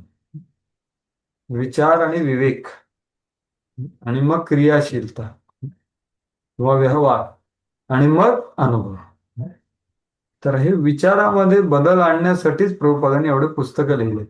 नित्यम भागवत सेवया, हे आपली विचारधारा, आपला उद्देश, आपलं क्रिया करण्याचं हे इच्छा, हे सगळं आपलं बदललं पाहिजे. जसं मी आधी तुम्हाला म्हटलो ना की भक्तीमध्ये येतं आपण, तर आपण पहिले पोशाख बदलतो, मग भाषा बदलतो, मग क्रिया पण बदलतो. आणि धोती कुर्ता तिलक कंठी हरे कृष्णा प्रभूजी, क्रिया पण करतो भक्तिमय. पण अनर्थ निवृत्ती म्हणजे काय? आपले विचार बदलणं. विचार बदलणं हे एवढं सोपं नाही, कारण आपण एवढ्या हजारो करोडो जन्मांतरापासून भौतिक जगतामध्ये अनुभव घेतो आहे. मी खूप पावसाळे बघितलेले आहेत तसे भौतिक स्तरावर. तर ते अनुभवाला काही वर्षात पुसून काढणं सोपं नाही. म्हणून पहिले आपले विचार बदलले. जर का विचारात परिवर्तन येते तेव्हा तो ज्ञाननगरामध्ये सुखी राहू शकतो. म्हणून कृष्ण भावनाभावित मनुष्य भौतिक शरीराच्या बाह्य तसेच आंतरिक या दोन्ही प्रकारच्या क्रियापासून मुक्त असतो. क्रियामध्ये लागलेला आहे पण तो मुक्त राहतो. तर हेच गेल्या 8 पासून 13व्या श्लोकामध्ये काय काय वर्णन केलं. त्याचा विवेक काय की नैवम किंचित करोती आहे. मी आत्मा आहे, हा माझा देह आहे. मी काही करत नाही वास्तविकता. हे जे प्रकृतीने जे शरीर दिलंय आणि भगवंतानी प्रेरणा दिली आहे त्या माझ्या आधीच्या वासनांमुळे इंद्रिय आणि इंद्रिय विषय एकमेकांबरोबर येत. आणि मग त्याचा विचार काय आहे की बा मी कार्य का करतोय, आत्मशुद्धी करण्यासाठी, भगवंताची तुष्टी करण्यासाठी. मग त्याला अनुभव मिळतो शांती आणि सुख. असे हे भगवंतानी सांगितले. म्हणजे 3ऱ्या अध्यायात जे वर्णन केलं त्याचं आता खोलवर सांगत आहेत की ते कसं करायचं तेच इथे सांगितलं जात आहे. ठीक आहे. आता 14, 15 आणि 16 या श्लोकामध्ये खूप महत्वाची गोष्ट सांगितली जाईल. कसे 3 आपण कुठलंही कार्य, मगाशी मी तुम्हाला म्हटलं की 5 गोष्टी आहेत त्याच्यामध्ये. कुठलंही कार्य सफल होण्याच्या मागे आपण एकटे नाही, 5 गोष्टी आहेत. तसंच आता पुढचे जे 3 श्लोक आहेत ना त्याच्यात आपल्याला आत्मज्ञानापासून परमात्मापर्यंत कसं पुढे जायचं हे कळेल आपल्याला. किंवा थोडक्यात सांगायचं की 3 वेगळे कर्ते असतात. एक आहे प्रकृती, जीव, जगत आणि जगदीश. जीव, जगत, जगदीश. तर जीवाचं काय कार्य आहे, जगत काय करतं आणि जगदीश काय, त्याच्यासाठी एक एक श्लोक आहे. 14, 15 आणि 16. तर त्याची चर्चा करायला आपण आता सुरुवात करू. पण ती चर्चा सुरू करायच्या आधी आपण जी चर्चा केली त्याच्याबद्दल कोणाला काही विचार किंवा काही संशय किंवा प्रश्न किंवा काही टीका टिप्पणी असेल तर तुम्ही व्यक्त करू शकता. कोणाला काय आहे का आपण जी चर्चा केली त्याच्याबद्दल? 8 ते 13. हरे कृष्ण प्रभूजी. बोला. प्रभूजी म्हटलं ब्रह्मणी म्हणजे कृष्ण भावना होय, हे लक्षात नाही आलं. हो, कसं आहे सांगतो तुम्हाला. त्याच्या पुढेच काय लिहिलंय, पुढचं वाक्य वाचा बरं. तुम्ही जे पहिलं वाक्य वाचलं ना तात्पर्याचं, त्याच्यात पुढचे 2 वाक्य वाचा. प्रभूजी माझ्याकडे भगवद्गीता नाही तर तुम्ही. ओके ओके, तुम्ही वाच. ठीक आहे, आता दिसतंय ना तुम्हाला. या ठिकाणी ब्रह्मणी म्हणजे कृष्ण भावना होय. भौतिक दिसतंय ना तुम्हाला. येस प्रभूजी. भौतिक जगत म्हणजे 3 प्राकृतिक गुणाचे एकत्रित प्रकटीकरण होय. आणि याला पारिभाषिक शब्दात प्रधान म्हटले जाते. तर ब्रह्मांड आधाय कर्माणी, तर ब्रह्मांड आधाय म्हणजे काय, त्या प्रधानाद्वारे सगळे कार्य होतात. हे भौतिक पदार्थ जो आहे ना प्रभू, 24 तत्व जी आहेत, भूमी, राखो, नलो, वायू, खम, मनो, बुद्धी, अहंकार इत्यादी, हे सगळे 24 तत्व जे आहेत ते सगळे 24 तत्व तुम्ही एका याच्यामध्ये मानले तर त्याला म्हणतात प्रधान. तर ते सगळं कार्य करत आहे. पण ते कार्य कशामुळे करत आहे, भगवंताच्या शक्ती प्रदान केल्यामुळे ते कार्य करत. म्हणून प्रभुपाद काय म्हणतात की ब्रह्मणी आधाय म्हणजे खरं प्रधान आधाय, पण प्रधानच्या मागे कोण आहे, मूळ कारण ते आहे भगवंत. म्हणून ते प्रधानाला सुद्धा भगवंत नाही. पुढे ते सांगतात की सर्वमेतदिदं ब्रह्म तस्मादेत ब्रह्म नाम रूप. हे 3 जे आहे ही विधाने काय दर्शवतात की भौतिक जगातील सर्व गोष्टी म्हणजे ब्रह्माची अभिव्यक्ती आहे. आणि परिणाम किंवा कार्य जरी भिन्न प्रकारे प्रकट झाली तरी ती कारणापासून अभिन्नच आहे. म्हणजे हे खूप दार्शनिक आहे. त्याचा अर्थ असा आहे की ह्या भौतिक जगामधला भौतिक पदार्थ सुद्धा तो ब्रह्मापासूनच येतो. ब्रह्मापासूनच शक्ती प्राप्त होते त्याला. हम्म. सोपी गोष्ट सांगायची वेळी पाण्याची चव कोण आहे? ते आहे भगवंत. पाणी पदार्थ आहे, पण पाण्याची चव भगवंत आहे, कारण भगवंताने प्रवेश केला आहे त्या पाण्यामध्ये. तर ह्या 24 तत्वांनी सगळे कार्य केली जातात, पण ती भगवंताच्या प्रेरणेने आणि आपल्या इच्छेने.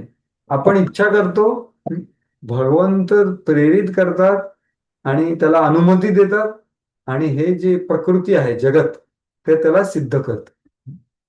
तर ह्या 3 गोष्टी, जीव जगत जगदीश, असं कार्य, कुठलंही कार्य सफल होत आहे. तर त्याची अजून स्पष्टता तुम्हाला पुढच्या 3 श्लोकामध्ये येईल. आता आपण जे चर्चा करणार, पण येस आता प्रभूजी. ठीक आहे. येस. अजून कोणाला काय आहे आपण जी चर्चा केली त्याच्याबद्दल?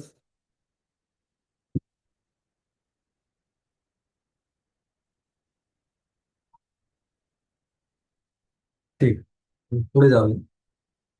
या पुढचे 3 श्लोकामध्ये तुम्हाला हे लक्षात येणार आहे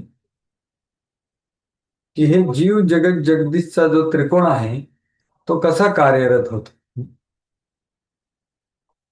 तर जीव, हे तीनही एक प्रकारे म्हणता जाईल तर ते करता आहे, ठीक आहे, फक्त त्यांचं फंक्शन वेगळं आहे. तर जीव काय करू शकतो, प्रकृती किंवा जगत काय करतं, आणि जगदीश भगवंत काय करतं, हे आपल्याला स्पष्टपणे कळेल पुढच्या 3 श्लोकांमध्ये.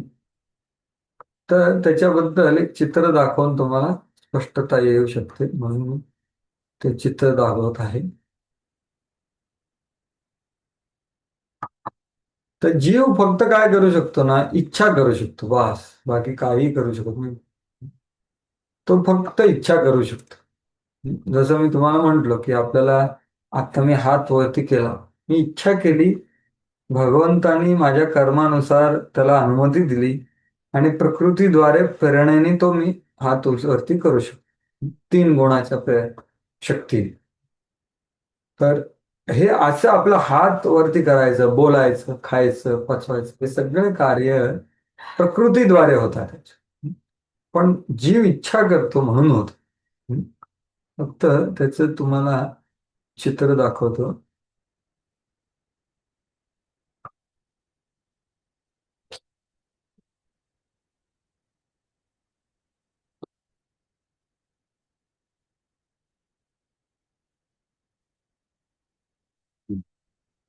ते इंग्रजीमध्ये आहे, पण तरी तुम्हाला कळेल, काय प्रॉब्लेम नाही, मराठीत सांगतो मी तुम्हाला.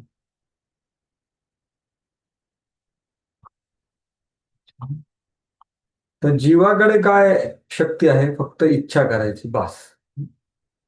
भगवंताकडे काय आहे की ते आपल्या इच्छा बघतात आणि आपलं आधीचं कर्म बघतात, की आपण कुठलं कुठलं काही प्राप्त करायला पात्र आहोत. त्याच्यानुसार ते काय करतात, उपदृष्टा अनुमंता. अनुमंता म्हणजे काय, ते अनुमती देतात की बा ठीक आहे, प्रकृती हे याला देऊन टाक. आणि मग प्रकृती काय करते, 3 गुण आणि काळाच्या आधारे ते कार्य सफल करते. हे आहे चित्र.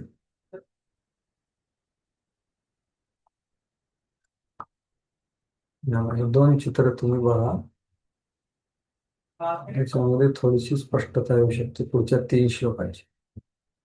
हा झाला जीव, जगत आणि जगदीश. तर या कर्मबंधनामध्ये फसतो कधी माणूस, जेव्हा जगदीशला बघत नाही, काळाला बघत नाही, 3 गुण बघत नाही. पण जेव्हा त्याला योग हे प्राप्त होतं तेव्हा तो कर्मबंधनातून मुक्त होतो. तर जीव काय करतो, इच्छा करू शकतो. तर हे आहे पुढचं बघ, हे दिसतंय तुम्हाला, याला संबंध ज्ञान म्हणतात. की जीव काय करतोय, फक्त इच्छा करतो. सोल डिझायर्स और इंटेन्शन.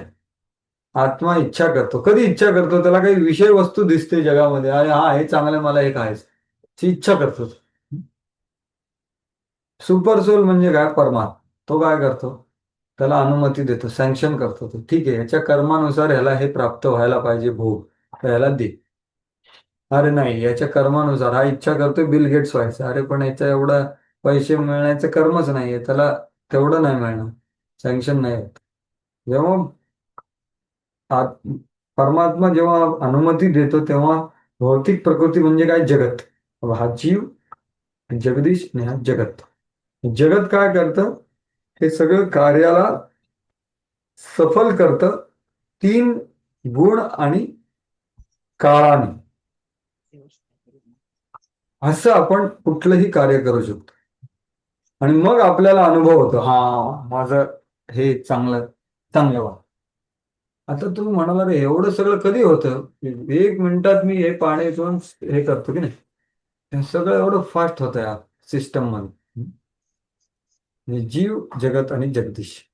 तर हे तिघांसाठीच, या तिघांचं जे क्रिया फंक्शन आहे ते आता भगवंत 3 श्लोकांमध्ये सांगत आहे.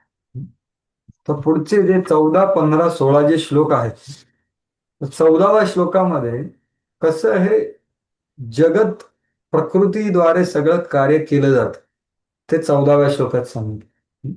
15व्या श्लोकात सांगितलं की भगवंत त्याला जबाबदार नाही आहेत, भगवंत फक्त सँक्शन करतात. भगवंत जबाबदार नाही, तुमची इच्छा आहे म्हणून ते देतात. तुम्ही जबाबदार. भगवंत सँक्शन करतात. ते पक्षपाती नाही आहे. आणि आत्मा ते आहे 16वा श्लोक. असं हे महत्वाचं आहे. कुठलीही क्रिया आणि त्याचा अनुभव त्याचं कसं होतं ते आता हे तुम्ही समजून घ्या पुढच्या 3 श्लोकामध्ये. मी तुम्हाला पहिले चित्रामध्ये दाखवलं जेणेकरून समजणं सोपं होऊ शकतं.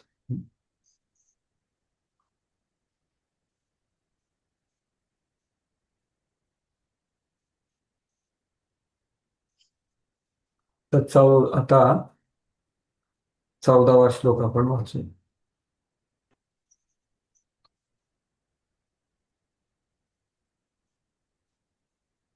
न कर्तृत्वं न कर्माणि लोकस्य सृजति प्रभुः न कर्मफल संयोगम स्वभावस्तु प्रवर्तते. वातावरण अशांत. देहरूपी नगराचा स्वामी देहधारी जीव हा कर्माची निर्मिती करीत नाही, तसेच तो लोकांना कार्य करण्यास प्रवृत्तही करीत नाही किंवा कर्मफलेही निर्माण करीत नाही. हे सर्व कार्य प्राकृतिक गुणाद्वारे केले जाते. हरे कृष्ण. तर बघा सगळं कार्य कोणाद्वारे केलं जातं? प्रकृतिक स्वभाव वस्तू प्रवर्तन. म्हणजे काय? हे सगळ्या गोष्टी 3 गुणाद्वारे, 3 गुण कोणाच्या हातात असतात? जगत प्रकृतीच्या. सगळं प्राकृतिक गुणाद्वारे केलं जातं. तर इथे 3 न आहेत. ते कोणासाठी आहेत? प्रभूसाठी. प्रभू कोण आहे? हा प्रभू म्हणजे जो देह इंद्रियांचा स्वामी, या शरीरामध्ये बसलेला देह इंद्रियांचा स्वामी तो आहे प्रभू म्हणजे जीव. तो सृजती म्हणजे काय? तो काही करत नाही या तिघांमध्ये. काय कुठले 3 न आहे? न कर्तृत्व म्हणजे तो दुसऱ्याकडून कुठलंही कर्म करून घेत नाही. मी आता तुला सांगतोय अर्जुना तू मार यांना, ते तसं काय नाही. कार्य करण्यास प्रवृत्त करत नाही तो दुसऱ्याला की तू हे कर. तुम्ही अनुभव केला असेल की तुम्ही कोणी लहान मुलांचं केअर तुम्ही सांगितलं ते करत नाही. त्याच्यामुळे तुम्ही किती सांगा तरी ते लहान मुलं ऐकणार नाही. ऐकतात असं नाही, कारण तुम्ही दुसऱ्याला कार्यात नाही लावू शकत. ते 3 गुण लावतील तेव्हा वाटेल की अरे मी लावलं त्याला कार्यात. तसं नाही. न कर्तृत्व म्हणजे काय? की तो लोकांना कार्यात प्रवृत्त करत नाही. न कर्तृत्व. न कर्माणी म्हणजे तो स्वतःही कर्माची निर्मिती करत नाही. की मी गजरा बनवला किंवा मी कुकिंग केलं इत्यादी. मी हे वस्त्र बनवलं. न कर्माणी आणि न कर्म फल संयोगम म्हणजे तो त्याचे कार्य आणि त्याच्या कार्याचं फळ त्याच्यामध्ये पण त्याला काही हे नसतं. तो निर्माण करत नाही फळ, तो कार्य करू शकतो. आपण बघितला तो श्लोक 2:47. काय तो श्लोक? कर्मण्यवाधिकार असते मा फलेषु कदाचन मा कर्म फल हेतुर्भूर माता संगस्त अकर्मण. किंवा कर्म करायचा तुमचा अधिकार आहे बस. कर्मण्य एव अधिकार मा फलेषु कदाचन. म्हणजे तुम्ही फळासाठी तुम्ही हे नाही आहात. मा कर्मफल हेतू म्हणजे कर्मफल हेतू तुम्ही प्राप्त केला, तुम्ही पण हेतू नाहीये. इथे पण तेच सांगितलं ना, कर्मफल संयोगम, तेच सांगितलं. तर ह्या तिन्ही गोष्टी तो प्रभू करत नाही. न सृजती, तो निर्माण नाही करू शकत, तो दुसऱ्याला कार्यात लावू शकत नाही, स्वतः कार्य करू शकत नाही किंवा स्वतः फळ निर्माण करू शकत. तुम्ही विचार करायला काय सांगता तुम्ही भगवंत सांगता, पण मग हे सगळं करतं कोण आहे? अरे हे सगळं प्रकृतीच्या गुणाद्वारे केलं जातं बाबा, ते सांगतायत भगवंत. तर हे पहिलं जो श्लोक आहे त्याच्यात त्याचं वर्णन आहे. तर प्रभुपाद तात्पर्यामध्ये सुरुवातीला 7व्या अध्यायाचं सांगतात. 7व्या अध्यायात काय सांगितलं की भगवंताच्या 2 शक्ती आहेत. एक आहे बहिरंग शक्ती, भूमी रापो नलो वायू खम मनोबुद्धी रेवच, आणि दुसरी शक्ती आहे जीव शक्ती. ह्या दोन्ही वेगळ्या शक्ती आहेत, एक जीव आणि एक जगत. तेच प्रभुपाद सांगतात की अनादी कालापासून भौतिक प्रकृतीशी संबंधित आहे ना जीव. कोणत्या तरी कारणास्तव पराप्रकृती रूपी जीव अनादी कालापासून भौतिक प्रकृतीशी संबंधित आहे. म्हणजे खरंच जीव आहे श्रेष्ठ, प्रकृती आहे कनिष्ठ, कारण ती जड आहे ना, पण तो याच्याशी संबंधित आहे. जीवाने प्राप्त केलेले तात्पुरते शरीर किंवा भौतिक निवासस्थान आहे विविध प्रकारच्या कर्मांचे तसेच त्यापासून प्राप्त होणाऱ्या कर्मफलाचे कारण. तर ते शरीर आहे, शरीर ते कारण. अशा बद्धावस्थेत राहिल्याने जीव अज्ञानामुळे स्वतःशी शरीराची तादात्म्य करून शरीराची कर्मफले भोगतो. तर जो शुद्ध जीव आहे ना, तो शुद्ध जीव हे सगळं काही करत नाही. जो आवृत जीव आहे त्याला वाटतं की मी करतो, तेच प्रभुपाद सांगतात. अज्ञानामुळे शरीराशी तादात्म्य करतो आणि त्याला वाटतं की मी फळं निर्माण केली सगळी. कशामुळे? बद्धावस्थेत, अज्ञानामुळे. अनादी कालापासून प्राप्त केलेले अज्ञान हे शरीराच्या सुख दुःख क्लेशांना कारणीभूत आहे, त्याच्यामुळे त्याला दुःख भेटतं. अविद्या काम कर्म. जोपर्यंत देहरूपी नगरात असतो तोपर्यंत तो या देहाचा स्वामी असल्यासारखा वाटतो, म्हणून त्याला प्रभू म्हटलंय. पण तो खरा स्वामी आहे का? नाही खरं. परंतु वस्तुतः तो देहाच्या कर्माचा आणि कर्मफलाचा स्वामी नसतो किंवा नियंत्रकही नसतो. मग काय असतो तो केवळ भावसागराच्या मध्यावर अस्तित्वासाठी संघर्ष करतो. भावसागराच्या लाटा त्याला इथंच तर फेटकत असतात. इकडे एक सुखाची लाट आली, तो इकडे फेकला गेला आनंद, तर दुःखाची लाट येतात तिकडे जातो. कधी खूप सत्वगुणाची लाट येते, मग आपल्याला वाटतं की चांगलं कार्य करावं, लोकांचं समाजाचं कार्य करू, सत्य बोलावं इत्यादी. कधी राजसिक लाट येते या भावसागरामध्ये, वाटतं खूप भोग करायला पाहिजे. तामसिक लाट येते तेव्हा वाटतं की अरे आपण झोपलं पाहिजे किंवा दारू बिरू म्हणजे इंटॉक्सिकेशन वगैरे. ह्या सगळ्या लाटांमध्ये तो नुसता भावसागरामध्ये संघर्ष करतो. जीवासाठी यावर उत्तम उपाय म्हणजे त्याने दिव्य कृष्ण भावनेच्या सहाय्याने प्राण्याच्या बाहेर येत. केवळ ही दिव्य कृष्ण भावना त्याचे भ्रमापासून रक्षण करते. म्हणजे काय, तो जी नाव आहे ना ज्ञानाची, भगवत ज्ञानाची, ती नावच त्याला पकडली पाहिजे. तर प्रभुपाद असं त्याचं व्यावहारिक वर्णन करतात. तर प्रकृतीद्वारे हे सगळं होत आहे. तो काही नियंत्रण नाही, तो दुसऱ्याकडून काही करू शकत नाही, तो स्वतः काही करू शकत नाही किंवा तो फळही निर्माण करू शकत. म्हणूनच तुम्ही बघा, प्रभुपादांनी एवढा प्रचार कार्य केलं, पण ते काही श्रेय घ्यायचे का? ते म्हणायचे अरे तुम्ही सगळे माझ्या गुरूंचे प्रतिनिधी आहात, त्याच्यामुळे मी माझी गुरूंची सेवा, ही सगळं गुरूंच्या कृपा आहे. कधीच त्यांनी श्रेय घेतलं. आता पुढच्या श्लोकामध्ये सांगतात की भगवंत कसे फक्त ते सँक्शन करतात आपल्या कर्मानुसार, आपल्या इच्छानुसार. त्यांचा काहीच आपल्याकडे कोणाकडे पक्षपात करत नाही की ह्यांना फळ दिलं मला फळ नाही दिलं. शाळेमध्ये एका तुकडीमध्ये सगळे लोक प्रामाणिकपणे अभ्यास करतात, तर टॉपर तर एकच येणार ना, पण काय त्याच्या कर्मामध्ये आहे म्हणून. तर भगवंत पक्षपाती नाहीये, तेच पुढच्या श्लोकात सांगितलं. आणि त्यांच्यावर कर्मबंधन नाही. नादत्ते कस्यचित् पापं न चैव सुकृतं विभुः अज्ञानेनावृतं ज्ञानं तेन मुह्यन्ति जन्तवः. माझं भाषांतर.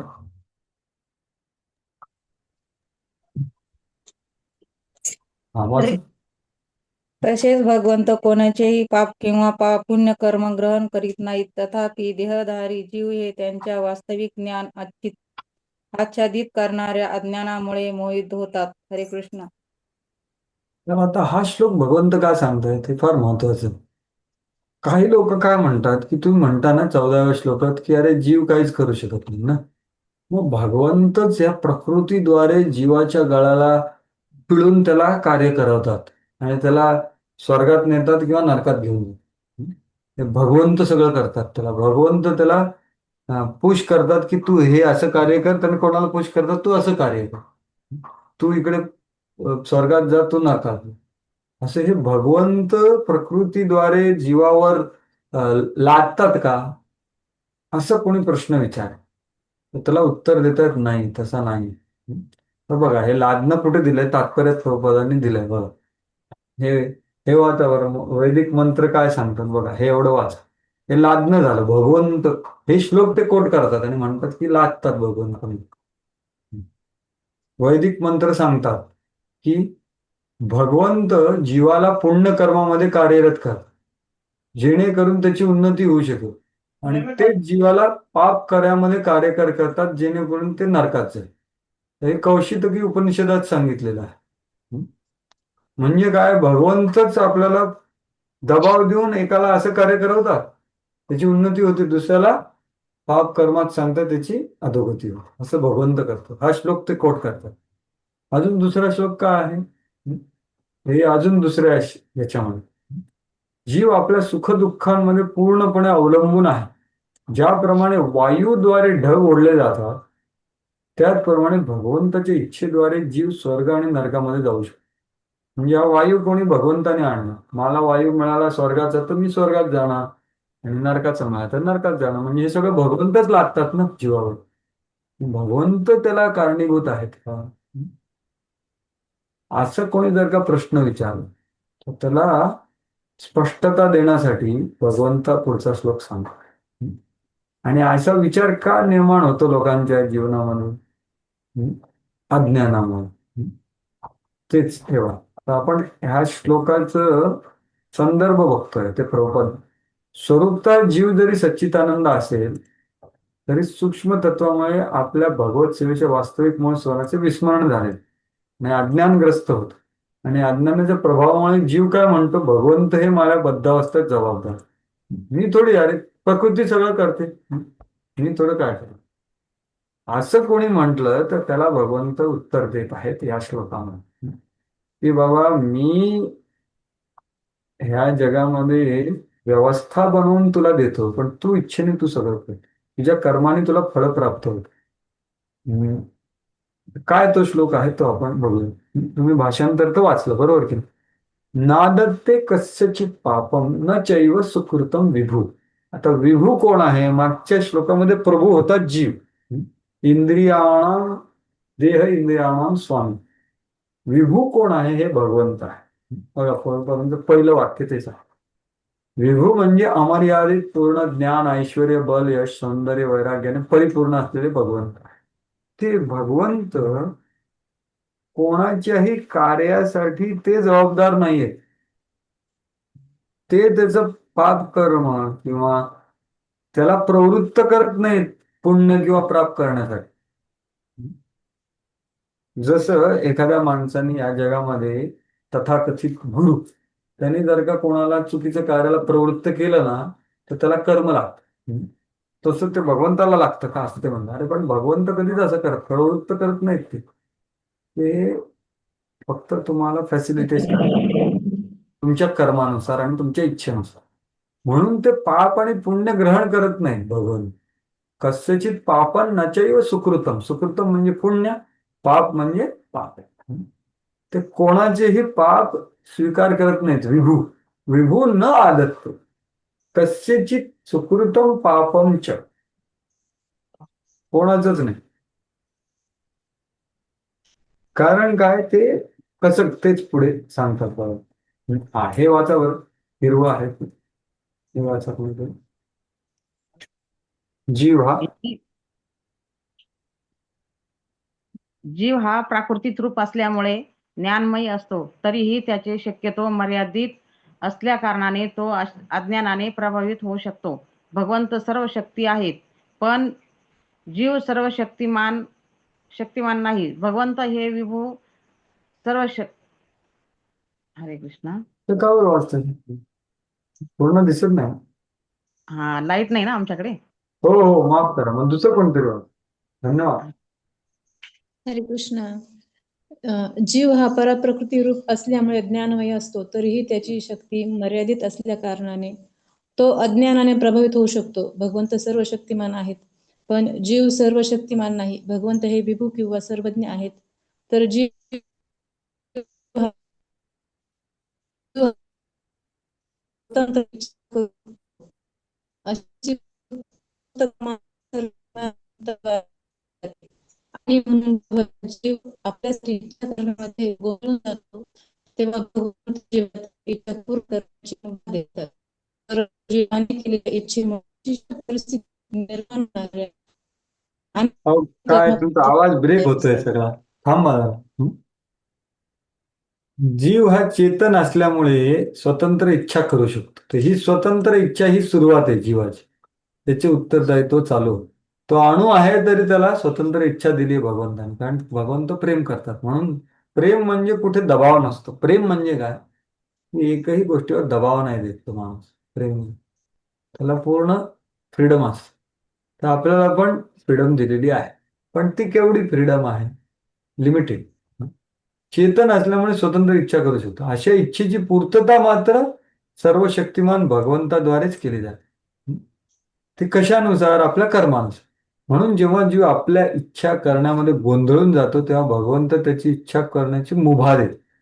मुभा कुठे दिली जाते ही भौतिक जगतामध्ये एवढं सगळं कॉम्प्लिकेटेड, जे 84 लक्ष योनी आणि 14 लोक आणि एवढे विविध भोग निर्माण केले.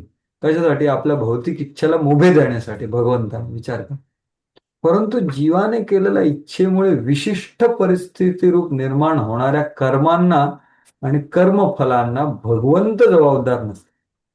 आपण कर्म केलं तर त्याचं फळ आपल्याला मिळतं ना. आत्ता आपल्याला जे प्राप्त झालं, काल मी तुम्हाला सांगितलं, प्रारब्ध कर्माद्वारे आपल्याला जे आपल्याला शरीर आहे, म्हणजे जन्म ऐश्वर्य शतशिरी, हे आपल्याला आपल्या कर्मानुसार प्राप्त झालेलं आहे.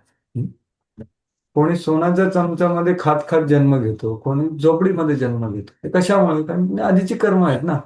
त्याच्यामध्ये भगवंताचा पक्षपात थोडी आहे. पण आपल्याला ते प्राप्त झाल्यानंतर त्याचा उपयोग कसा करायचा, त्याचा आपल्याकडे मुभा आहे. म्हणूनच आपल्याला विचार बदलायचा. तर हे प्रभुपाद सांगतात स्पष्टपणे की भगवंत जबाबदार का नाही, कारण भगवंत त्याला काय करायचं ते सांगत, ते फोर्स करत नाही. त्याला तू काय करत ते कर. मेनू कार्ड आहे तुझ्याकडे. तुला मोक्ष पाहिजे तर हे रस्ता मी दाखवतो, तुला हे आहे हे मी देतो, तू तू चयन कर. तुझ्या कर्मानुसार मी तुझी इच्छा पूर्ण करतो. पण काही मूर्ख लोक म्हणतात की अरे मग मग कोण खरं क्रियमान आहे. म्हणजे लोक भगवंताला काय करतात, दोषी ठरवतात. तर ते का होतं ते भगवंत प्रभुपाद सांगतात. भ्रमित अवस्थेमधले देहधारी जीव अनुषंगी भौतिक देहाशी स्वतःचे तादात्म्य करतो आणि जीवनातील क्षणभंगूर सुखदुःखाच्या अधीन होतो. भगवंत हे परमात्मा रूपाने जीवाचे सहचर आहेत. ते तर आपल्या बरोबरच आहेत. काय, ज्याप्रमाणे मनुष्य फुलाच्या सानिध्यात राहून फुलाचा सुगंध घेऊ शकतो. आता सुगंध मोगऱ्याचं फुल आहे बाजूला, तुम्ही चालले आहात, तर त्याचा तुम्हाला सुगंध येणार ना, तो तुम्हाला स्पर्श न करता सुगंध येईल. तसंच भगवंत आपल्या बरोबर आहे, ते आपल्याला अनुभव देऊ शकतात. पण तुम्हाला जो आहे इच्छा आहे तसा अनुभव तुम्हाला कर्माद्वारे मिळेल. तर त्याच्यामध्ये स्पर्श करत नाही भौतिक ह्याच्यामध्ये. त्याचप्रमाणे भगवंत प्रत्येक जीवाची इच्छा जाणू शकतात. आपल्या जवळ आहेत ना ते. जसा मोगऱ्याचं फुल इथे आणलं तर त्याचा वास मला येईल ना, तसा आपल्या इच्छांचा वास भगवंताला आधी येतो आपल्यापेक्षा. आपल्या इच्छा त्यांना आधी कळतात. इच्छा हे जीवाच्या बद्धावस्थेचे सूक्ष्म रूप आहे. म्हणूनच मी म्हटलं ना की भौतिक भवसागर काय आहे, भौतिक इच्छांचा सागर आहे. तर बद्धतेचे सूक्ष्म रूप हेच आहे. भगवंत जीवाच्या योग्यतेप्रमाणे त्याची इच्छा पूर्ण. तर योग्यता म्हणजे काय, तिचं कर्म. मनुष्य पुष्कळ योजना करतो आणि परमेश्वर त्या पूर्ण करतो असे नाही की मी जे करतो ते सगळं पूर्ण होतं. अरे नाही, तसं नाही. म्हणून आपली इच्छा पूर्ण करण्यामध्ये सुद्धा भगवंतावर निर्भर आहे. आपल्याकडे काही शक्ती नाही.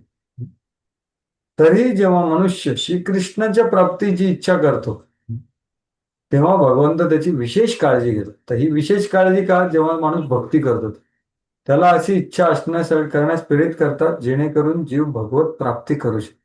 ददामी बुद्धी योगम तम, भगवान बुद्धी देतील आणि तो नित्य आनंदी होऊ शकतो. तर असं ते सांगतात. आणि मग हे तर तुम्हाला मी आधीच वर्णन केलं की तर हे आहे भगवंत. भगवंत काय करतात, फक्त तुमच्या कर्मानुसार ते सँक्शन करतात बस, बाकी काय नाही. आणि ते पूर्ण अलिप्त आहेत, ते स्पर्श पण करत नाहीत भौतिक जगतात. तर जीव काय करतो ते पुढचा श्लोक आहे. ज्ञानेनु तदज्ञानम येषां नाशितनमात्मनः तेषामादित्यवत् ज्ञानं प्रकाशयति तत्परम्. परंतु अज्ञानाचा नाश होतो, परंतु जेव्हा अज्ञानाचा नाश करणाऱ्या ज्ञानाने जीव प्रबुद्ध होतो तेव्हा त्याप्रमाणे सूर्य दिवसा सर्व वस्तूंना प्रकाशित करतो, त्याप्रमाणे त्याचे ज्ञान व सर्व गोष्टी प्रगट करतो. हरे कृष्णा. बघा, असा बद्ध जीव जेव्हा त्याला ज्ञान प्राप्त होतं, ज्ञानेन तू, तू म्हणजे काय, परंतु ज्ञानेन तू तद अज्ञानम नाशिनात्मना येषाम, ज्यांचं ज्ञानाद्वारे अज्ञान नष्ट होतं अशा आत्म्यांचं काय होतं, तेषाम आदित्यवत ज्ञानम प्रकाशयति तत्परम्. ते जेव्हा ज्ञान ग्रहण करतात तेव्हा सूर्य उगवल्यासारखं त्यांना हे जगामधलं जसं आहे तसं दिसतं, वास्तविकता दिसते. नेकेड रियालिटी ऑफ भौतिक जगत ती त्याला दिसते आणि भगवंत पण दिसतात. प्रकाशयति तत्पर.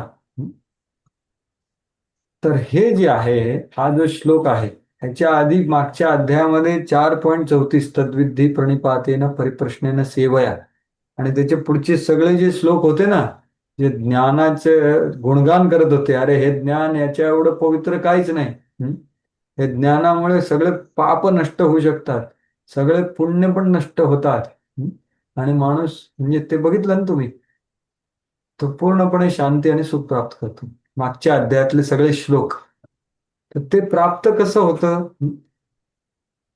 स्वपरात्म विषय ज्ञान सद्गुरु प्रसाद लब्धेल. सद्गुरूच्या प्रसादाने हे संबंध ज्ञान जेव्हा जो प्राप्त करतो तेव्हा काय होतं, त्याचं अज्ञान नष्ट होतं. अज्ञान नष्ट झाल्यामुळे काय झालं, त्याला प्रकाश होतो, या जगामध्ये वास्तविकता दिसते त्याला. आणि काय म्हणतात ते, आदित्यवत. आदित्यवत म्हणजे काय, सूर्याप्रमाणे. बघा, तुम्ही अंधारात आहात समजा, तर प्रकाश, एक छोटासा दीपक तुम्ही घेऊन गेले दामोदर महिन्यातला, तर तोही प्रकाश देतो, किंवा एक टॉर्चही प्रकाश देतो, किंवा सूर्य पण प्रकाश देतो, बरोबर. तर हे सगळं प्रकाश प्राप्त झाल्यामुळे काय होतं, आपल्याला वास्तविकता दिसते. फक्त दिव्यानी थोडीशी वास्तविकता दिसते, ज्याने आपलं भय दूर होतं. टॉर्चने आणखी थोडं 2 फूट दिसतं, 4 फूट. पण सूर्य उगवल्यावर काय होतं, सगळं दिसतं. टॉर्चची गरज नाही आणि दिव्याची पण गरज नाही.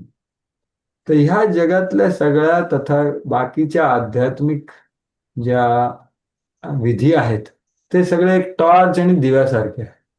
ते थोडीशी वास्तविकता दाखवतात भौतिक जगताची, भौतिक परिस्थितीची, भौतिक अनुभवाची, भौतिक वस्तूच्या आनंदाची.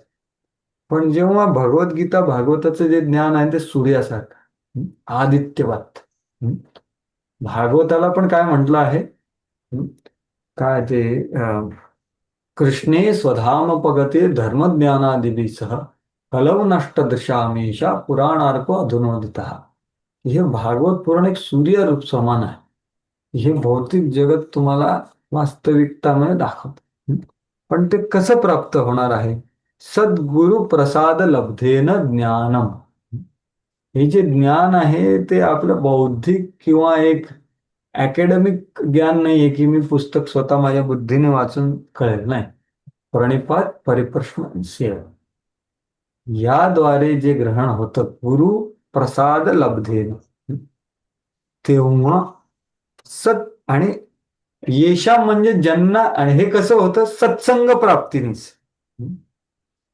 सत्प्रसंग नाम, त्याच्यानेच होऊ शकतो, नाही तर नाही होऊ शकत. मग त्याला प्रकाशयती म्हणजे काय? प्रकाशयती तत्परम असं म्हटलंय ना. म्हणजे ते प्रकाश देतं त्याला. तुम्ही कोण, स्वतः कोण आहे, आत्मा, माझा देह काय आहे, भगवंत कोण आहेत, हे सगळं संबंध ज्ञान काय आहे, हे सगळं स्पष्ट. हेच या श्लोकाचा अर्थ आहे. तर तात्पर्य खूप सुंदर प्रभुपाद लिहितात इथे. सुरुवातीलाच ते सांगतात, जे कृष्णाला विसरले आहे ते निश्चितच भ्रमित झालेले असतात, परंतु जे कृष्ण भावना भावित असतात ते मुळीच भ्रमित नसतात. कारण त्यांना काय, हे प्रकाश प्राप्त होतो ना, त्याच्याकडे ऍटलिस्ट पहिले दिवा मिळतो, मग टॉर्च मिळतो, मग त्याला वाटतं की अरे सूर्याकडे जायला पाहिजे. आणि मग हे कधी प्राप्त होतं? शरणागती, प्रणिपात. अनेकानेक जन्मानंतर सुद्धा परिपूर्ण ज्ञानी मनुष्य श्रीकृष्णांना शरण जातो, प्राप्त करतो. तेव्हा त्याप्रमाणे सूर्य दिवसा सर्व गोष्टी प्रकाशित करतो, त्याप्रमाणे मनुष्याला सर्व गोष्टी प्रकट होतात. मी तुम्हाला म्हटलं की बाकी सगळे ज्ञान, कर्म, हठयोग, हा योग, तो योग आणि भक्तियोग. भक्तियोग सूर्यासारखा, बाकी सगळे योगांचं काय, थोडा लाईट, थोडा टॉर्च सारखे. आणि ते सुद्धा शेवटी जेव्हा वासुदेव सर्वमिती मांडतात तेव्हा त्यांना सगळं जीव विविध प्रकारे मोहित होतो. उदाहरणार्थ तो स्वतःला मूर्खपणे भगवंत समजतो. हा तर सर्वात मोठा मूर्खपणा, मायावाद. त्याला प्रभुपाद पहिले बुक्का देतात आणि मग त्याच्यानंतर ते सांगतात पुढे, जर जीव हा परमेश्वर असेल तर तो, हे प्रभुपाद मायावाद्यांचं खंडन करतायत सगळं. वास्तविक ज्ञानाची प्राप्ती परिपूर्ण कृष्ण भावनाभावित मनुष्याकडून होऊ शकते. म्हणून मनुष्याने असा प्रामाणिक आध्यात्मिक गुरु शोधला पाहिजे आणि त्याच्या मार्गदर्शनाखाली कृष्ण भावनेचे ज्ञान जाणून घेतले पाहिजे. कारण ज्याप्रमाणे सूर्य अंधकार दूर करतो त्याप्रमाणे कृष्ण भावना निश्चितपणे सर्व अज्ञान दूर करते. तुम्ही सांगितलं गुरु प्रसाद लब्धेन आणि शरणागत. पहिले कसं होऊ शकतं? पहिले आध्यात्मिक गुरु शोधला पाहिजे आणि त्यांच्या मार्गदर्शनाखाली परिप्रश्न, सेवा आणि परिपात केला, तरच हे सूर्याप्रमाणे ज्ञान मिळेल. हे सगळं काय तत्परम प्रकाशयती, म्हणजे आत्मा, परमात्मा, हे शरीर, हे सगळं या जगात काय चालू आहे, मला सुख दुःख का मिळतं, लोकांमध्ये काय मिळतं, हे सगळं स्पष्ट होतं. म्हणून तो कधी मोहित होत नाही. तरीही जर त्याने पूर्ण प्रमाणित कृष्ण भावनाभावित आध्यात्मिक गुरुचा आश्रय घेण्याची काळजी घेतली तर तो सर्व गोष्टी योग्य प्रकारे जाणू शकतो. जरी त्याला माहीत नसेल आधी, कदाचित त्याला भेद करता येणार नाही, शरीरच स्वतःला मानत असेल, तरीही त्यांनी जेव्हा आश्रय घेतला ना गुरुचा आणि काळजी घेतली तर त्याला सर्व जाणू शकतो. जेव्हा मनुष्य प्रत्यक्षपणे भगवंताच्या प्रतिनिधीला भेटतो त्याला भगवंत, आपला भगवंताशी असणारा संबंध याचे ज्ञान होऊ शकते. तर सगळं तेच गुरुप्रसाद लब्धेनच पूर्ण सांगतात प्रभुपाद. आणि हे 2.12 मुळे मायावादाचं खंडन जे आधी झालं तेही जाणू शकता. बघा, येशाम आणि तेशाम हे अनेक वचन आहे ना, म्हणजे काय की जीव अनेक आहेत, भगवंत एक आहे, स्पष्ट. म्हणजे मायावादाचं खंडन झालेलं आहे पूर्णपणे. हेही करतायत तिथे प्रभुपाद आणि आचार्य. वर्तमान काळी त्यांना वैयक्तिक अस्तित्व आहे, मुक्तीनंतरही भविष्य काळात त्यांना स्वतंत्र वैयक्तिक अस्तित्व असतं. म्हणजे काय, पण मुक्त झाल्यानंतरही आपलं अस्तित्व असतं. हे मायावादी सांगतात तसं आपण विलीन होत. रात्रीच्या अंधारामुळे आपण सर्व वस्तू एकच असल्यासारखं पाहतो, परंतु दिवसा जेव्हा सूर्योदय होतो तेव्हा आपण प्रत्येक गोष्टीची वास्तविकता पाहतो. आध्यात्मिक जीवनामध्ये वैयक्तिक स्वातंत्र्य आणि स्वरूप जाणणे म्हणजेच वास्तविक ज्ञान आहे. तर असं हे संबंध ज्ञान आहे, हे गुरुच्या शरणागती, जिज्ञासा आणि सेवेमुळे प्राप्त होतं. त्यांनी आपण या बंधनातून आपल्याला जाणू आणि त्याच्या बाहेर. तर ठीक आहे, आता पुढच्या श्लोकापासून आपण पुढच्या वेळी चर्चा करू. अजून 9:02 झाले. श्रीमद भगवद्गीता की जय. श्रील प्रभुपाद की जय. हरे कृष्ण. धन्यवाद. आता कोणाला प्रस्थान करायचं तर आनंदाने करा, किंवा कोणाला थांबून काही विचार किंवा काही संशय, प्रश्न, संदेह असेल तर तुम्ही थांबवू शकता. कोणाला काही आहे का आपण जी चर्चा केली आज त्याच्याबद्दल? हरे कृष्ण प्रभूजी. हा, बोला मग. आवाज येतोय? हो, येतोय. हा प्रभूजी, आता म्हणजे आता जी प्रश्न पत्रिका आहे ना पुढची, तर म्हणजे मी जस्ट पाहिली ती फक्त, तर 5.15 आता जो श्लोक शिकवला तुम्ही तो, त्याच्यात विभू आणि अणु या शब्दांचा अर्थ स्पष्ट करायला लावलाय. हो, तो प्रभुपादांनी परत एकदम स्पष्ट केलेला आहे. हा, आणि परत 2.20 मध्ये पण आहे अणु आत्मा व विभू आत्मा यांचा अर्थ. बरोबर. तर 20 पर्यंत तर आपण गेलो नाही अजून. नाही 2. दुसरा अध्यायाचा 20वा श्लोक. कुठल्या अध्यायाचा? दुसरा अध्याय 20वा श्लोक. तर तिथं पण अणु आत्मा व विभू आत्म्याचा उल्लेख आलाय. बरोबर आहे. तर मग हे दोन्ही सेम आहे का असं? इथे तर स्पष्टपणे विभू कोण आहे, अणु कोण आहे ते सांगितलंय ना. त्याच्यामध्ये काय म्हणजे अस्पष्टता काय आहे मला कळत नाही. म्हणजे ना 2.20 मध्ये पण एक मिनिट, 2.20 आता कुठला श्लोक आहे तो? एक मिनिट मी उघडतो तुम्हाला. दुसरा अध्याय 20वा श्लोक.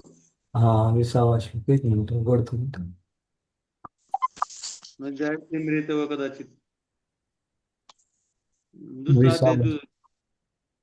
20वा श्लोक ना. हा, वा उघडला. 28. हा, न जायते न म्रियते वाला श्लोक आहे.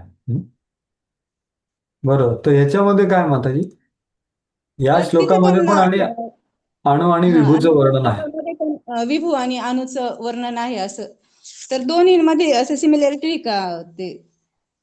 हो, याच्यामध्ये फरक असूच शकणार नाही, कारण काय ती एकच सिद्धांत आहे ना, अणु आणि विभू. आपण अणु आणि भगवंत विभू, हेच आहे जगातलं तथ्य. दुसरं काहीच असू शकत नाही. तर एक मिनिट बघूया आपण इथे कुठे दिलेला आहे. तुमच्या समोर आहे ना, दिसतंय ना. सूर्य आणि सूर्यप्रकाश त्याच्यातला फरक आहे. आत्म्याचे 2 प्रकार आहेत. एक हे इथे आहे समोर तुमच्या दिसतंय तुम्हाला. एक सूक्ष्म अनुरूप आत्मा आणि दुसरा म्हणजे परमात्मा विभू. तर हे आणि ते याच्यामध्ये काही फरक नाही, आणि कधी फरक असणार आहे. ठीक आहे. आणि त्याच्यासाठी श्लोक पण सांगितलेला आहे ते स्पष्टपणे. अणोर अणियान महत्व. तर दोन्ही सारखंच आहे, ते आपण बघितलं ते सारखंच असणार. समुद्राचा एक थेंब आणि समुद्र, किंवा सूर्याचं किरण आणि सूर्य, हेच भगवंत आणि जीव याच्यामधलं अंतर आहे. ठीक आहे.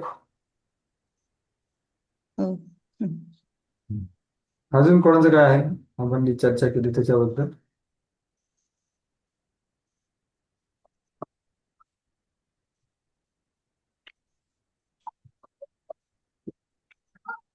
हरे कृष्ण. धन्यवाद. हरे श्रीमद भगवद गीता की जय. श्रील प्रभुपाद की जय.